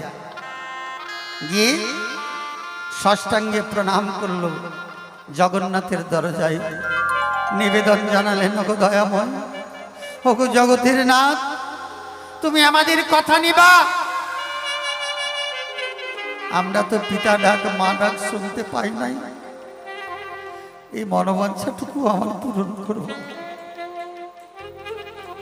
আমরা তো সন্তানহীনা, যদি আমাদের সন্তান সন্ততি ঘরে আসে, সন্তান হলেও তোমার দাস করে দেব, আর সন্ততি যদি হয়, মেয়ে যদি হয়, তাহলে তোমার দাসী করে তোমার চরণে সঁপে দেব। গোবিন্দের কাছে চরণ ধৌত করে দিলেন নয়ন জলে, জগন্নাথের মনোবাঞ্ছা জানালেন গোবিন্দের পায়। নয়ন জলে যদি কেউ কিছু চায়, গোবিন্দ কি না দিয়ে থাকতে পারে? তাই গোবিন্দ ডান কানে শুনে নিয়েছে, কারণ ভক্তি অর্ঘ নয়ন বাড়ি দিয়ে অঞ্জলি যে দিয়েছে। তাই গৃহে যখন ফিরে যায়, এই জগন্নাথের বর পেয়ে তাই একটা সন্তান জন্মগ্রহণ করল, সেটা মেয়ে সন্তান। গায়ে সদ্যজাত সন্তানের পদ্মগন্ধ ছড়াচ্ছে, পদ্মগন্ধ। পদ্মগন্ধ যখন ছড়ায়, আপনারা জানবেন, লেখা আছে শাস্ত্রের পাতায়, যদি কোনো মেয়ের দেহে গন্ধটা যদি পদ্মের হয়, তারে পদ্মিনী কয়। সে ভজনের একমাত্র পাত্রী, 1 নম্বর পাত্রী। সাধন ভজনে স্বামীর সহধর্মিণী হয়ে একমাত্র পদ্মিনী নারী পাশে থাকতে পারে। তাই আপনাদের জানাই, শ্রেষ্ঠ নারীদের মধ্যে শ্রেষ্ঠ এরা হচ্ছে রমা। সবকিছু আছে, কামনা বাসনা সব আছে, কিন্তু রমণ শূন্য মন এদের, তাই এরা রমা। সেই জন্য পিতামাতা আমার নাম রেখে দিলেন পদ্মা। আমার নাম পদ্মাবতী। পদ্মগন্ধের গন্ধ গায়ে ছড়ায়, তাই পিতামাতাই আমার পদ্মা নামটি ধার্য করেছে, জানালাম সবাই। আস্তে আস্তে সন্তান সন্ততি বড় হয়ে যায়, পিতামাতার সঙ্গে মায়ায় জড়িয়ে যায়। পিতামাতার স্নেহ পেয়ে কোন মা বাবা কি ছাড়তে পারে মেয়ে? হ্যাঁ, মেয়ে আদর পেয়ে মানুষ হচ্ছে, একটাই তো সন্তান। সন্তান যখন জন্মগ্রহণ করেছে, আস্তে আস্তে বড় হচ্ছে। আমার পিতা ধর্মদাস গোবিন্দকে কথা দিয়েছিলেন, মানে জগন্নাথকে কথা দিয়েছিলেন, যদি পুত্র সন্তান হয় তোমার দাস করব, আর যদি কন্যা সন্তান হয় দাসী করব নিশ্চয়। সে কথা পিতামাতার স্মরণ নাই, ভুলে গেছে সন্তানের মায়া। সন্তানের মুখ দেখলে পরে সকলের মন শান্ত হয়ে যায়, যদি সুসন্তান হয়। এইরকম ভাবে দিন অতিবাহিত হয়, দিন চলে যায়, কিন্তু আগের কথা স্মরণ নাই। জগন্নাথ তখন চিন্তা করলো, এই ধর্মদাসের তো আমার কথা স্মরণ নাই, তাহলে ওকে জানানোর আছে অভিপ্রায়। গোবিন্দ বললেন, একদিন ছদ্মবেশ ধারণ করলেন দুপুর বেলা। ছদ্মবেশ ব্রাহ্মণের বেশ ধারণ করে ভিক্ষাং দেহি ভিক্ষাং দেহি ভিক্ষাং দেহি মাতে বলে দরজায় গিয়ে দাঁড়ালেন। পিতা কিন্তু বাড়ি নাই, কোথায় গেছে? ভিক্ষাবৃত্তি করবার জন্য মাধুকরী করতে যায়। মা একাই আছে গৃহে, আপনাদের জানে। বলল, মা একটু ভিক্ষা পাই? বলছে, হ্যাঁ বাবা একটু দাঁড়াও, আমি ভিক্ষা নিয়ে আসি। যখন গৃহে যাচ্ছে, মা যেতে উদ্যত হয়েছে, ভিক্ষা নিয়ে এসে দেবে ব্রাহ্মণ। বলছে, মা আমার একটা শর্ত আছে, আমি সব গৃহে ভিক্ষা নিই না। কেমন কথা, তুমি ভিক্ষা নাও না, তোমার শর্ত কি? বলছে, মা যদি তোমার কোনো ঋণ থাকে। বলছে, না আমরা তো দিন দরিদ্র, আমরা ভিক্ষাবৃত্তি করে জীবন যাপন করি, হ্যাঁ তাহলে আমাদের ঋণ কোথা থেকে থাকবে? আমরা তো ঋণী নই। বলছে, না এই ঋণ নয়, যদি কোনো মন্দিরে কোনো ঠাকুর দেবতার চরণে যদি তোমার কোনো মানত থাকে, তাহলে কিন্তু আমি ভিক্ষা গ্রহণ করব না। সঙ্গে সঙ্গে মা আমার অঝরে কেঁদে দিলেন। বলছে, সত্যিই তো আমি অপরাধী, জগন্নাথকে কথা দিয়েছিলাম, জগন্নাথকে কথা দিয়েছিলাম আমার সন্তান হলে পরে দাস করে দেব, সন্ততি হলে মানে কন্যা হলে পরে দাসী বানাবো। এটা তো স্মরণ নাই, আমি অপরাধী। আমার দরজা থেকে যদি বৈষ্ণব ফিরে যায়, বৈষ্ণব অপরাধ হয়ে যাবে। ওগো দয়াময়, তুমি আমার কথা নিবা, কালকে স্বামী ফিরলে ঘরে, কালকে নিয়ে গিয়ে আমি আমার সন্তানকে তোমার দ্বারে পৌঁছে দেওয়া হবে। আমার ঋণ থেকে আমি মুক্তি পেতে চাই। পিতা মাতা তো ডাক শুনেছি, ধার নিয়ে পেয়েছি তোমার কাছ থেকে, তাহলে শোধ করতে হবে মানে ঋণ। কি বলবো, পিতা যখন ফিরেছে ঘরে, খাওয়া দেওয়া সেরে যখন শয়ন কক্ষে যায়, তখন মা কানে কানে সবকিছু ঘটনা শোনায়। পিতা আমার স্নেহাধন্যা কন্যার জন্য অঝরে কেটে যায়, যাকে পিতৃ স্নেহ দিয়ে তিলে তিলে মানুষ করেছে, যার জন্য দাঁড়ে দাঁড়ে ভিক্ষা করেছে। মা আমার স্তনদুগ্ধ দিয়ে মানুষ করেছে, এত আদর করে যত্ন করে দিয়ে আসতে হবে জগন্নাথের তরে। বলছে, বেশ, মনে যত কষ্ট হোক, দুঃখ হোক, যন্ত্রণা হোক, বেদনা হোক, সেদিকে কোনো যায় আসে না। তাই চলো আমরা কালকে আমাদের মানত পূর্ণ করতে যাই। কি বলবো আপনাদের কাছে, পিতা এক হাত ধরেছে, মা এক হাত ধরেছে। আমি বললাম, বাবা আমাকে কোথায় নিয়ে যাচ্ছ? এমনটি করে তো কোথাও নিয়ে যাও না আমায়, তোমাদের কোথায় নিয়ে যাওয়ার অভিপ্রায়? বলছে, মা কি বলবো, জগন্নাথের চরণে মানত ছিল, তাই সেই জন্য জগন্নাথের আশিসে তোমাকে আমি পেয়েছিলাম, রাখার কোনো আর কায়দা নাই। জগন্নাথের কাছে ঋণী আমরা, তাই জগন্নাথের চরণে তোমাকে সমর্পণ করতে চাই। যখন পিতা মাতা হাত ধরে নিয়ে যায়, নয়ন ঝরে অঝরে আমার অজান্তে নয়ন বাড়ি বর্ষিত হয়ে যায়। আমি বললাম, ওগো দয়াময়, এখন তুমি তো ছাড়া আমার কেউ নাই।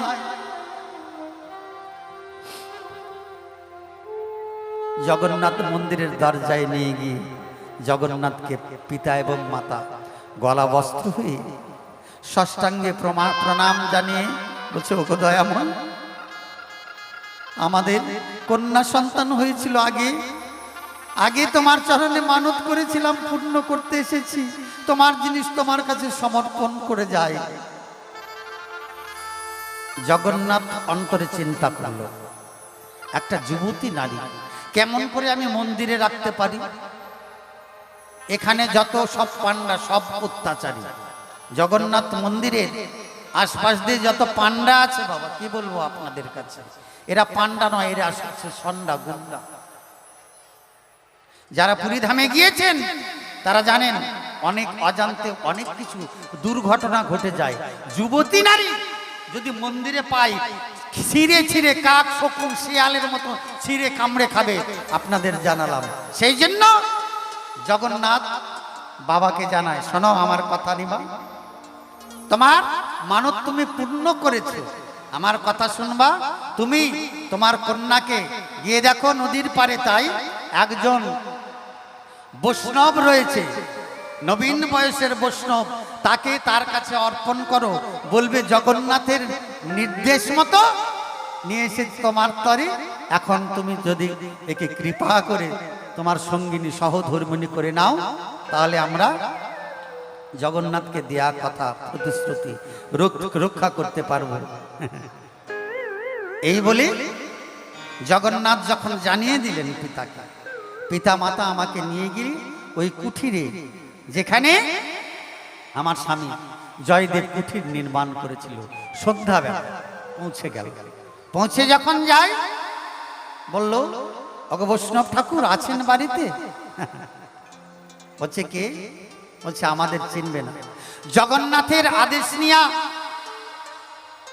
তোমার কাছে এসেছি, দয়া করে আমার কথা নিবা, আমাদের কন্যাটাকে তুমি গ্রহণ করবো। কি বলবো আপনাদের কাছে, ইনি ব্রহ্মচারী হতে চেয়েছে, নারী মুখ দর্শন করবে না, তাই বলছে আমার কোনো ইচ্ছা নাই, তোমাদের সন্তান তোমরা নিয়ে যাও। বলছে না, নিয়ে যেতে পারবো না, জগন্নাথের আদেশ হয়েছে, তোমার জিনিস তোমাকে দিয়ে গেলাম, তুমি যদি গ্রহণ করো তাহলেও ভালো, না করলেও ভালো। আমরা বিদায় নিলাম। আমাকে ছেড়ে পিতামাতা যখন জয়দেব ঠাকুরের ঘরে আমাকে রেখে যায়, আমি বলছি, ঠাকুর আমি কি তোমার সেবার যোগ্য নয়? বলছে তুমি জানো না আমি ব্রহ্মচারী, আমি নারী মুখ দর্শন করব না, নারীর সঙ্গে ঘর বাঁধব না, তোমাকে জানাই, এটা আমার মনের অভিপ্রায়। বলছে প্রভু বেশ, গ্রহণ করবে না, তোমার সহধর্মিণী হয়ে থাকতে দেবে তো? বলছে তাও হবে না। কি বলবো আপনাদের কাছে, সন্ধ্যা ঘনিয়ে গেছে, চিন্তা করছে জয়দেব, একটা যুবতী নারী বারান্দায় এভাবে যদি একা একা রাত্রি কাটিয়ে দেয়, যদি কোনো পান্ডা এসে ওকে ধরে নিয়ে যায়, তাহলে কলঙ্ক তো ওর হবে না, কলঙ্ক পড়বে আমার মাথায়। আমি বৈষ্ণব, একজন আশ্রয় যে চেয়েছে তাকে আশ্রয় দিতে হয়, নইলে আমার বৈষ্ণব ধর্ম থেকে আমি বিচ্যুত হয়ে যাব, পথভ্রষ্ট হয়ে যাব। এটা জয়দেব পণ্ডিত জানতে পারে। অর্ধরাত্রি প্রায়, বলছে বেশ তুমি আর বাইরে থেকো না, ঘরে এসো। বলছে হ্যাঁ আমি ঘরে যেতে পারি, আমি আমাকে যদি গ্রহণ করো, আমাকে গ্রহণ করো, নইলে আমার নারী জন্ম যে বৃথা হয়ে যাবে, আমার পিতামাতার স্বপ্ন আধুরা থেকে যাবে, সন্তান হয়ে তাহলে আমি কি করলাম? বলছে বেশ তোমাকে গ্রহণ করছি আমি, তবে পত্নী হিসাবে নয়। পত্নী মানে পত্নী কারে কয়?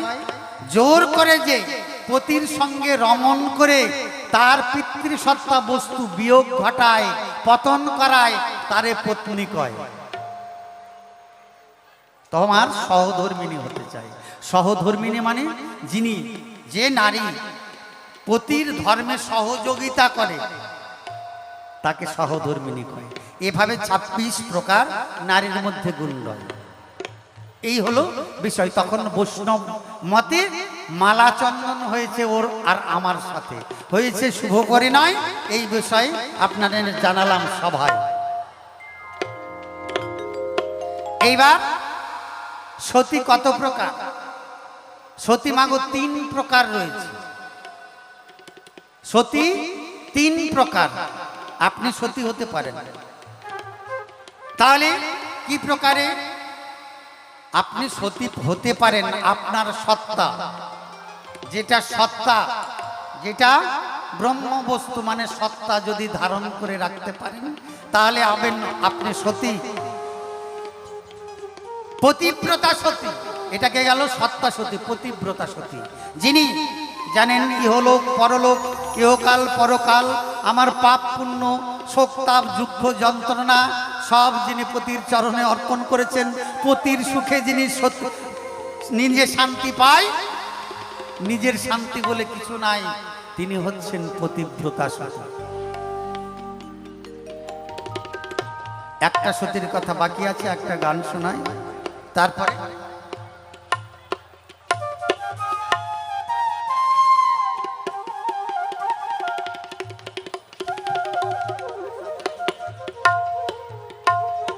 আর একটা আছে সাধ্যা সতী, সাধতে হয়।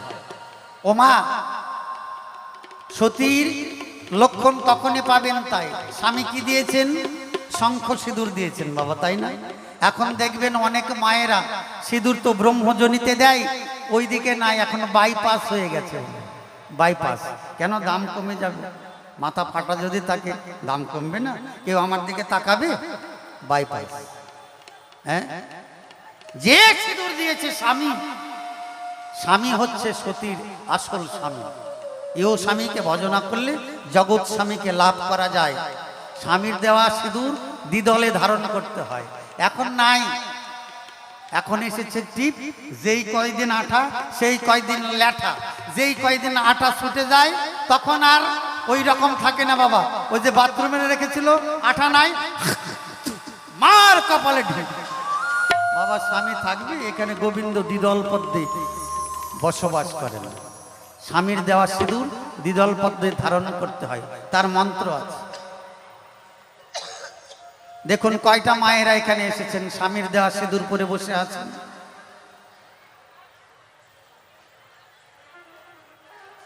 তাহলে তোমার আগে তোমার স্বামী যাবে না? নিশ্চয়ই যাবে। কেন? তুমি গোবিন্দকে অপমান করছো, জগৎ স্বামীকে অপমান করছো, ঢিপ দিচ্ছ। যেখানে সিঁদুরের ফোঁটা দেওয়ার কথা, দ্বিদল পদ্মে, দুই ভুরুদ্বয়ের মাঝখানে যখন সিঁদুর দিবে, কেন দ্বিদল পদ্মে? কেন মাথার তালুতেই তো দেওয়া যেত চাঁদিতে। হ্যাঁ, 5 জায়গায় সিঁদুর দিতে হয়, কিন্তু দ্বিদল পদ্মে যখন দেবে তখন লক্ষ্যটা কোথায় যাবে না? 2 নয়ন তখন দ্বিদলে স্থির হবে, হবে না বাবা? আমা আয়না দেখে দিচ্ছেন, কিন্তু দেখবেন সিঁদুরটা যখন দিচ্ছেন দ্বিদল পদ্ম লক্ষ্য করছেন, কে আছেন? গোবিন্দ আছেন। এরকম অভ্যাস করতে করতে আপনি গোবিন্দের শরণাপন্ন হচ্ছেন। সনাতন ধর্মে পাবেন, অন্য ধর্মে, অন্য ধর্মের কথা বলছেন। এরকম সাথে সাথে সতী হওয়া যায়। 3 প্রকার সতী জানালাম সভায়, সংক্ষেপে বোধহয় জবাব হয়ে যায়। এবার এতক্ষণ ধরে দুজনে আমরা বললাম বটে, কিন্তু একটু জোট পাল্লায় আমরা দুজনে মুখোমুখি হতে চাই। একটু অল্প সময়ের মধ্যে অনেক কথা জানতে হবে, নাকি বাবা? এইটা হচ্ছে বৈষ্ণব সাহিত্য থেকে নেয়া, বৈষ্ণব সাহিত্য থেকে যারা বলেছি আমি প্রথমে MA করতে গেলে পরে আপনারা এটা 20 নম্বরের সাবজেক্ট, মানে বিষয়টা পাবেন আপনারা 20 নম্বর। এটা কি? জয়দেব পদ্মাবতী। এর মূল আদি অন্ত লীলা হচ্ছে যে কাব্য, যে কাব্য গীতি আকারে রচিত করেছেন স্বয়ং আমার স্বামী। আপনাদের কাছে জানিয়ে রাখি, তাই একে গীত গোবিন্দ কয়। নামটা যারা লেখাপড়া শিখে জানেন, যারা কলেজে গিয়েছেন তারা জানছেন নিশ্চয়, গীত গোবিন্দ ব্রজভূলি ভাষায় লেখা হয়েছিল, তাই আপনাদের জানাই। এবার আমরা মুখোমুখি মুখ তরজায় দাঁড়াই। ভাই আমার কথা নিবা, আর একটা মাইক্রোফোন দিবা। সঙ্গপনে মনে মনে তোমার শোনে হব মিলন, সঙ্গপনে তোমার শোনে মনে মনে হব মিলন, সঙ্গপনে মনে মনে তোমার সাথে হব মিলন। পদ্মা তোমার আর কি বা দেখো জিজ্ঞাসায় আছে, তুমি খুলে কবে আমার কাছে, তোমার আমার শুনতে যাহা বাঞ্ছায় আছে, শুনতে যাহা বাঞ্ছায় আছে, এখনই করিব পুরো। স্বামী তুমি আমার কথা নিবা, কি কথা? যারা প্রকৃত বৈষ্ণব, যারা প্রকৃত বৈষ্ণব বাবা, তারা মাত্র 3.5 বারই ভিক্ষা করে। আচ্ছা বুঝবেন একটু অন্তরে চিন্তা করে। আমি যখন তোমার বাড়িতে গেলাম, 1 নাম্বার বাড়িতে আচ্ছা, গেলাম, ভিক্ষা নিলাম। ঠিক আছে। তারপরে আমি ভাইয়ের বাড়িতে গেলাম, কয়টা বাড়ি হলো বাবা? 2 বাড়ি। আপনার বাড়িতে গেলাম, কয় বাড়ি হলো? 3 বাড়ি। তাহলে পরের বাড়িটাতে যদি যাই তাহলে কয় নাম্বার বাড়ি হচ্ছে? 4 নাম্বার। আচ্ছা 4 নাম্বার কেন হলো? 3.5 নাম্বার বাড়িতে তাহলে কোথায় পাবো? মানে 3.5 বাড়ি কারে কয় জানাবে সবাই। এটা তো 5 বাড়ি হতে পারতো, 4 বাড়ি হতে পারতো, 3 বাড়ি হতো। 3.5 বাড়ি কেন নিতে হয়? এটা বৈষ্ণব ধর্মের আছে কোন জায়গায়? কি ব্যাপার বোঝাবে সবাই। 3.5 বাড়ি কারে বলে? কেমন করে নেব ভিক্ষায় গেলে? কেন? তুমি যদি অসুস্থ হয়ে পড়ো তাহলে কর্তব্য কি? আমি তো তোমার সহধর্মী, তাহলে আমাকে মাধুকরী করতে হবে। এটার নাম মাধুকরী বাবা। এখনকার বৈরাগীদের যারা এইরকম নাই, বৈষ্ণবরা নাই বাবা, যত দেন বাবা ঝোলাটা কম নয়, কিন্তু ওর কতগুলো যে পকেট, বুঝলেন? হ্যাঁ, মনে হয় গোসাই এটাই শিখিয়েছে নাকি, মানে ব্যাংক ব্যালেন্স বাড়াও। আরে ব্যাপারটা ওইটা না।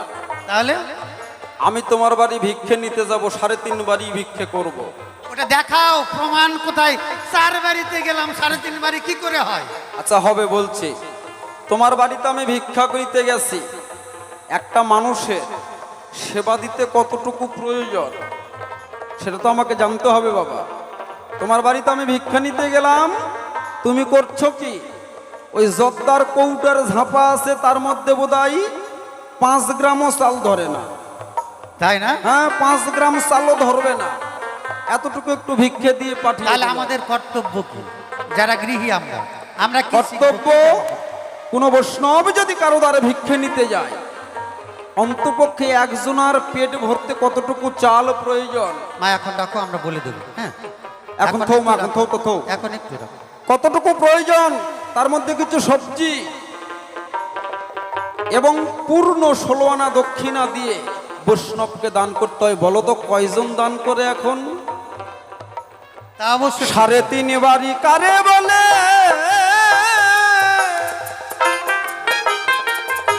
পদ্মায় আসর মাঝে আমি তোমায় যাব বলে। 3.5 বাড়ি। প্রথমে তুমি 1 বাড়ি যাবে, 2 বাড়ি যাবে, 3 বাড়ি যাবে, 4 বাড়ি যখন যাবে, বাহ, সে যখন ভিক্ষা নিয়ে আসবে দিতে, ভিক্ষাটা তুমি নিবে। নেওয়ার ফলে যে ভিক্ষাটা, অমা এখন বিরক্ত করো না, যাও তো, পরে দিচ্ছি তো আমরা। যে ভিক্ষাটা তোমাকে দেবে 4 বাড়িতে, 4র্থ বাড়িতে, ভিক্ষার অর্ধেক তুমি নেবে, অর্ধেক ফিরিয়ে দেবে। দেখেছেন? এমন বৈষ্ণবের ভিক্ষা, যদি বৈষ্ণব তো সারা জীবন ভিক্ষে নেই তোমার কাছ থেকে, তুমি যদি ভাগ্যক্রমে কোনোদিন কোনো বৈষ্ণবের কাছ থেকে ভিক্ষে পাও, কোনো গৃহবাসী যদি কোনো বৈষ্ণব বাড়িতে ভিক্ষে নিতে এসেছে, আপনি দিয়েছেন, তারপর যদি সেই বৈষ্ণব পুনরায় আপনাকে যদি 1 মুষ্টি ভিক্ষা ফিরিয়ে দিয়ে যায়, আরে বৈষ্ণবের ভিক্ষা নিলে পরে তো সারে কারে যায়। আহা, ভুল কথা। না না না না, ওই বৈষ্ণবের চাল ভিক্ষে দিলে পরে ওই চালটা তোমার বাড়িতে যে রান্না করবে, বাহ, ওই চালের মধ্যে, কারণ বৈষ্ণবের প্রত্যেকটা চালের কণায় মধুমাখা কৃষ্ণ নাম মিশ্রিত করা, ওই চাল বাদবাকি চালের সঙ্গে রান্না করে তাকে 5টি ভাগে ভাগ করতে হবে। 1 ভাগ বসুমাতার নামে নিবেদন করে দাও, বাহ, 1 ভাগ পশু পাখির নামে নিবেদন করে দাও, 2 ভাগ গেল, 1 ভাগ ব্রহ্মার নামে নিবেদন করে দাও, সৃষ্টিকর্তা ব্রহ্ম, 1 ভাগ গুরু গোবিন্দর নামে নিবেদন করে দাও।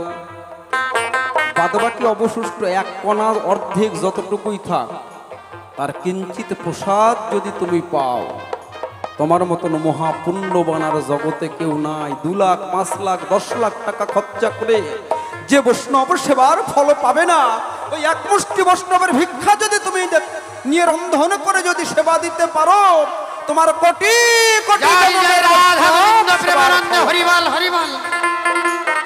যারা যারা বৈষ্ণব সেবা দিতে যাবা অবশ্যই আসরে এসে দেখা দেবা। কেন ও বাবা, আমরা এখানে সাধুগুরু বৈষ্ণবের বাজারে এসেছি, বুঝবেন? সাধুগুরু বৈষ্ণব মানে এখানে বৈষ্ণব রয়েছে, এখানে সেবা হয়। আপনি যে দানটা করছেন এটা বৈষ্ণব সেবায় লাগছে। আপনারা যে যে উপাখ্যানটা শুনছেন গীত গোবিন্দ থেকে, তাহলে এই কারণে 3.5 বাড়ি বৈষ্ণব ভিক্ষা করে। আচ্ছা বলে গেলাম তোমায় আমি সভার পরে, এবার যদি জানার বাসনা হয় অন্তরে, জানার বাসনা হয় অন্তরে, এখনই তুমি বলো এখন। স্বামী আমার কথা নেবা, বেশ বেশ বেশ আর একটা বিষয় খোলসা করবা। বেশ, সেটা কি বাবা? হ্যাঁ, সেটা আমার নিত্য নিত্য আগে স্বামী, হ্যাঁ আচ্ছা আচ্ছা, নিত্য নিত্য স্বামী ভিক্ষায় যায়, কিন্তু আর এখন আর ভিক্ষায় নাহি যাই, দেখতে নাহি পাই। তুমি 3.5 বারে ভিক্ষা করে আনো সদাই, কিন্তু এখন ভিক্ষা নিতে যাও না কেন? জানাবে সবাই। এখন ভিক্ষা নিতে যাই না, না না ভিক্ষা করি আমি। করো? হ্যাঁ করি, তাই? হ্যাঁ। ও বাহ, ভালো কথা। কিন্তু বৈষ্ণব ধর্মে লিখাই আছে, কিবা প্রশ্ন তোমার মনে জেগে গেছে? বৈষ্ণবের ধর্ম হচ্ছে রাজ দর্শন।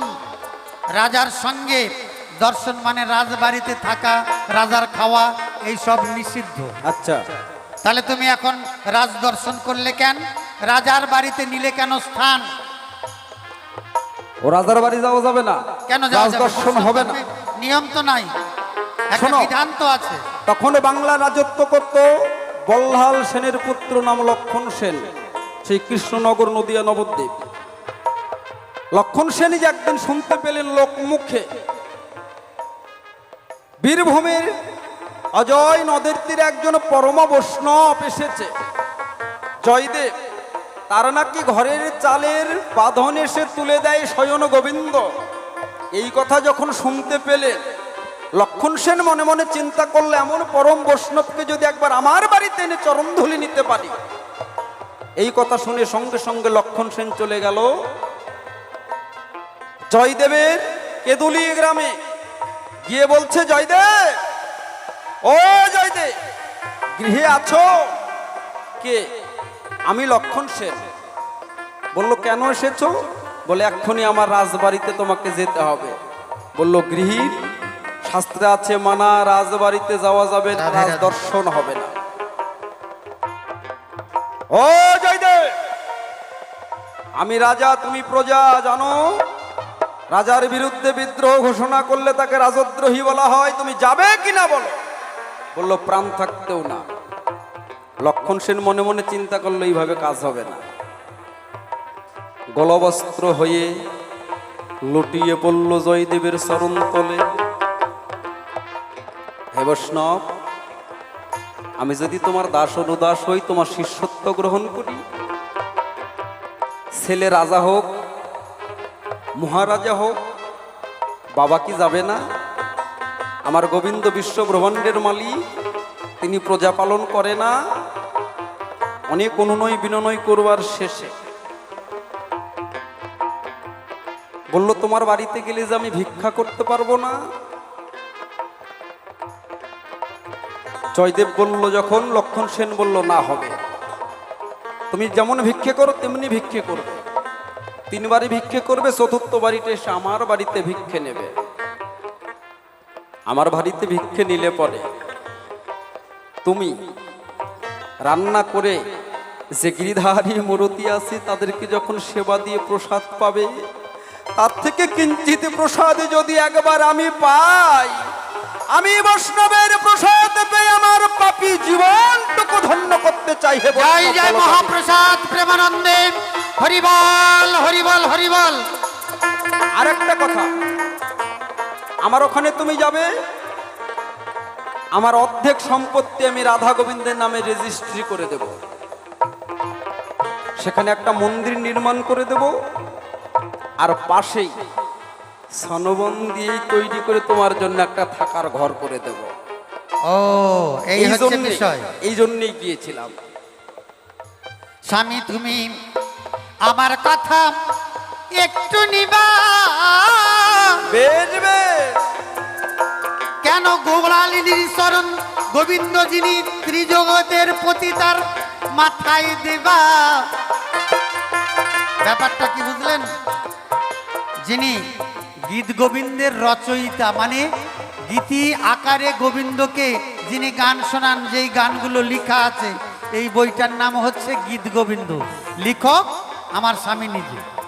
আচ্ছা আচ্ছা। একটু চিন্তা করবেন অন্তরে, যিনি ত্রিজগত বিশ্ব ব্রহ্মাণ্ডের মালিক, যার উপর কেউ নাই, তাহলে তুমি গোয়ালিনীর চরণ, মানে রাধারানী তো গোয়ালিনী। আচ্ছা আচ্ছা। তার চরণটা কোন আক্কালে তুমি গোবিন্দের দিলে মাথায়, আমি এটা জানতে পাই, এটাই আমার মনের অভিপ্রায়। আচ্ছা আচ্ছা। জয়দেব যখন রাধা গোবিন্দকে নিয়ে নবদ্বীপে চলে গেলেন লক্ষণ সেনের বাড়িতে, ওখানেই থাকে। লক্ষণ সেনের রাজদরবারে 9 জন সভাকবি ছিল, তার মধ্যে একজন, নবরত্নর মধ্যে একজন হলো জয়দেব। লক্ষণ সেন একদিন জয়দেবকে বলল, হে জয়দেব, এই পৃথিবীতে তুমিও আর থাকবে না, আমিও আর থাকবো না, চিরকাল কেউ আমরা অমর নয়। এই যে তুমি গানে গানে কৃষ্ণ কথা বলো, এই কৃষ্ণ কথা যদি তুমি লিপিবদ্ধ করতে পারো, তাহলে পরবর্তী প্রজন্ম তোমার এই মহাকাব্য রসামৃত তত্ত্ব তারা জানতে পারবে। জয়দেব বলল, ঠিক আছে। সেদিন থেকে জয়দেব এই গ্রন্থ লেখা শুরু করলেন, যার নাম গীত গোবিন্দম। এই গীত গোবিন্দম 286টি শ্লোক। এই গীত গোবিন্দম 286টি শ্লোক,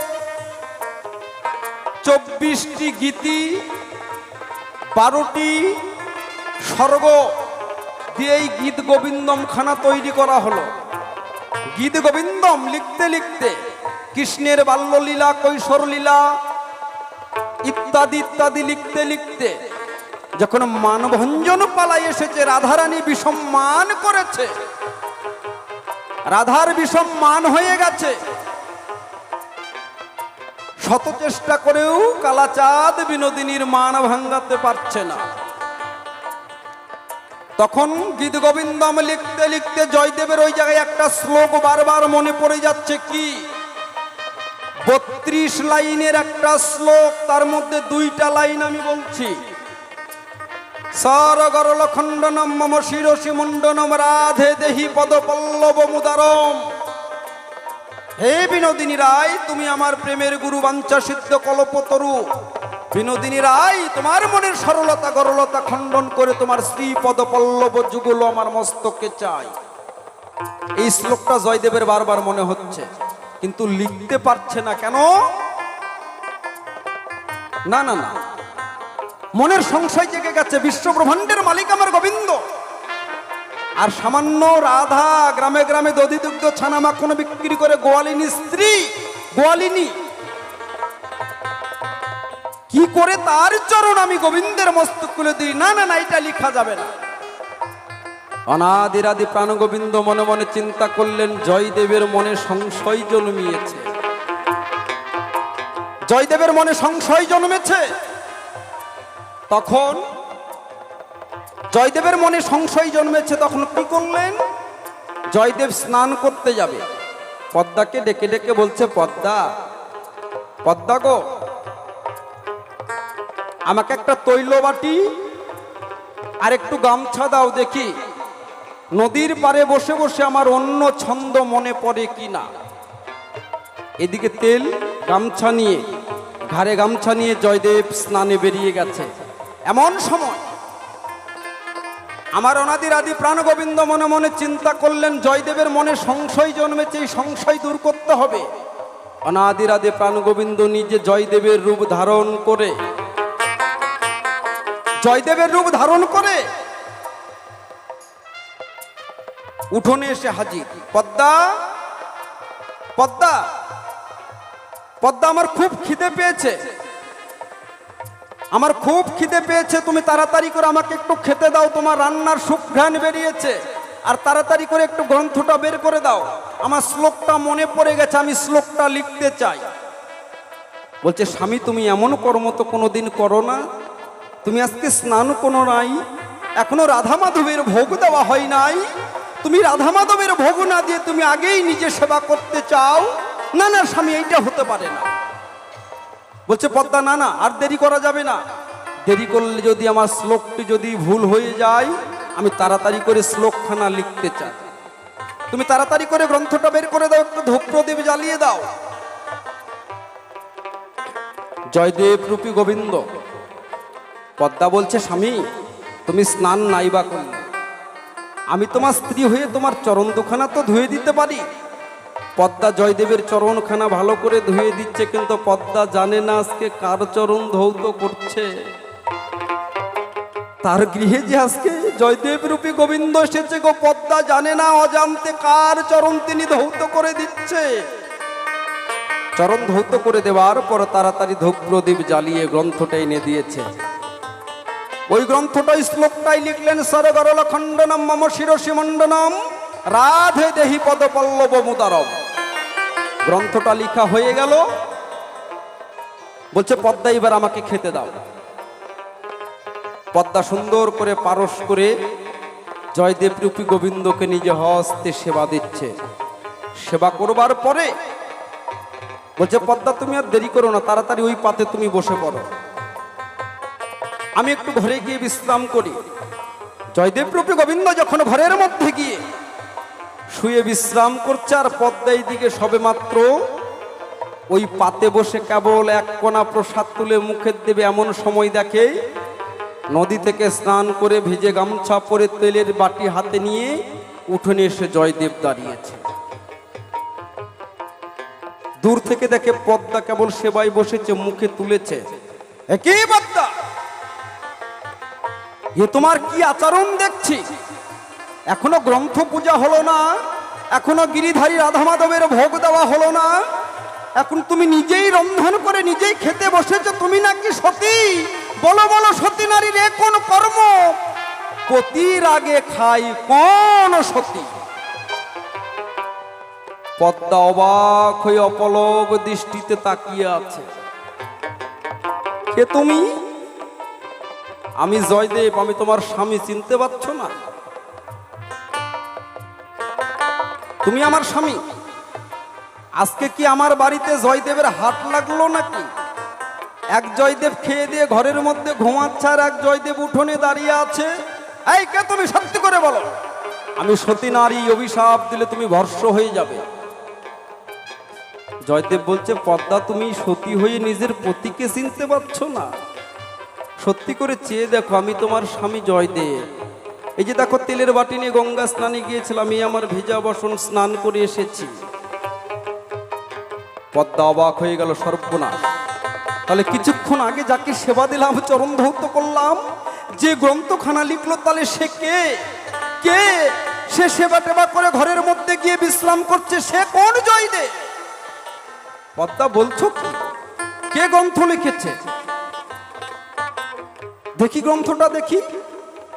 তাড়াতাড়ি করে গ্রন্থটা এনে দেখলো, এতদিন পর্যন্ত জয়দেব যেটা লিখতে পারে নাই, যে রাধার চরণ কি করে গোবিন্দের মস্তকে দেবে। ভক্তের মনে যে সংশয় হয়েছিল, গোবিন্দ নিজে হাতে সেইটাই লিখে দিয়েছে। সরগরল খণ্ডনম মম শিরসি মণ্ডনম রাধে দেহি পদপল্লব মুদার। গ্রন্থটা বুকে জড়িয়ে ধরে হাউ হাউ করে কাঁদছে জয়দেব। পদ্মা, জানো আজকে তোমার গৃহে কে এসেছিল? তুমি তাকে চিনতে পারো নাই, কই কই তোমার স্বামীকে আমার একবার দেখাবে। চলো তোমার স্বামীকে আগে দেখতে চাই, আমি প্রাণ ভরে তোমার স্বামীকে আমি একবার দেখব। রাধে রাধে। ঘরের মধ্যে গিয়ে দেখে কেউ নাই। ঘরটা চন্দনে উদ্ভাসিত হয়ে গেছে। আমার গোবিন্দ যে পথ দিয়ে গেছে সেই পথ দিয়ে কিছু চরণ ছাপ, চরণ চিহ্ন। জয়দেব আর বুঝতে বাকি করলো না যে একদিন তুমি পদ্মা সেজে আমার বাঁধন তুলে দিয়েছিলে, আজকে জয়দেব সেজে নিজের গ্রন্থ নিজে সম্পূর্ণ করে দিয়ে গেলে।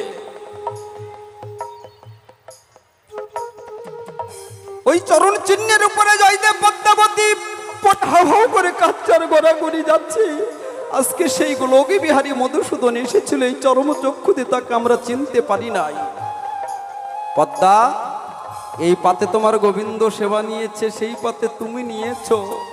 শুনেছি প্রসাদ যত এটো হয় তত নাকি প্রসাদের ক্রিয়া বাড়ে, প্রসাদের শক্তি বাড়ে, প্রসাদ থেকে মহাপ্রসাদ হয়। দাও দাও প্রসাদ দাও পদ্মা, তোমার বদনের একটু কণা প্রসাদ একবার আমাকে দাও। গোবিন্দের মহাপ্রসাদ থেকে আমাকে বঞ্চিত করো না। পদ্মা, এই গ্রন্থ আমি লিখি নাই, গোবিন্দ স্বয়ং নিজে লিখে গেছে, নিজেই রাধার চরণ নিজেই তিনি তুলেছে। কেন তুমি আমিত্ব করছো? আমরা এই সংশয় করি না। যেই রাধা সেই কৃষ্ণ এক দেহে লীলার তরে এসে ভিন্ন ভিন্ন হয়ে লীলা করে গেছে। তাই সকল কথাই আমি বললাম খুলে, দেখতে দেখতে সময় মোদের গেছে চলে। পদ্মা, এসোই আমরা দুইজন মিলে, এসোই আমরা দুইজন মিলে, মনের সুখে হব মিলন। সঙ্গপনে মনে মনে তোমার আমার ভাবে মিলন। সঙ্গপনে স্বামী, হ্যাঁ বলো। সংসারে আর থাকতে চাই না। না, চলো আমরা দুইজন মিলে এখন আমরা বৃন্দাবনে যেতে যাব। চাই। ঘরে বাইরে হলে এক মন, তবে হয় সাধন ভজন, তবে হয় কৃষ্ণ দর্শন। মা, কোনো স্বামী মানে তোমার স্বামী দুজনকে সেবা দিতে চায়, ওটা তুমি বোঝা মনে করো না। দুজনে যদি মন হয় তবে সেবা দেওয়ার ফলটা পাওয়া যায়। কেউ দিবে আর কেউ দিবে না তা নয় মাগো, দুই মনে এক মন হতে হয়, তবেই হবে সাধন ভজন। সেই জন্য আমরা বৃন্দাবনে চলে যেতে চাই। সেখানে যুগল সেবার জন্য চিরতরের জন্য লব বিদায়। বৃন্দাবনে যাবার তরে আপনারা যারা মনে বাঞ্ছা করেছেন বৃন্দাবনে যাবেন, এই জয়দেব পদ্মাবতীর হাতে যদি আপনি অর্থ দেন, তাহলে ঘরে বসে আপনি বৃন্দাবনের তীর্থ দর্শনের যা ফল ঘরে বসেই পাবেন। ওমা, আসো মা, আজকে শেষ দিন। এই রাধা গোবিন্দর সেবার জন্য যে যা পারো মুক্ত হস্তে 10, 20, 50 যার কাছে যেমন আছে, আজকে শেষের দিনেই এই মঞ্চে আপনারা দিয়ে যাবেন। আপনার এই মহাদান রাধা গোবিন্দর অবশ্যই সেবাই লাগবে, ভক্তবিন্দুর সেবাই লাগবে। আসো, যে যা পারো খুব অল্প সময়ের মধ্যে 10, 20, 50 যার কাছে যেমন আছে দান করো।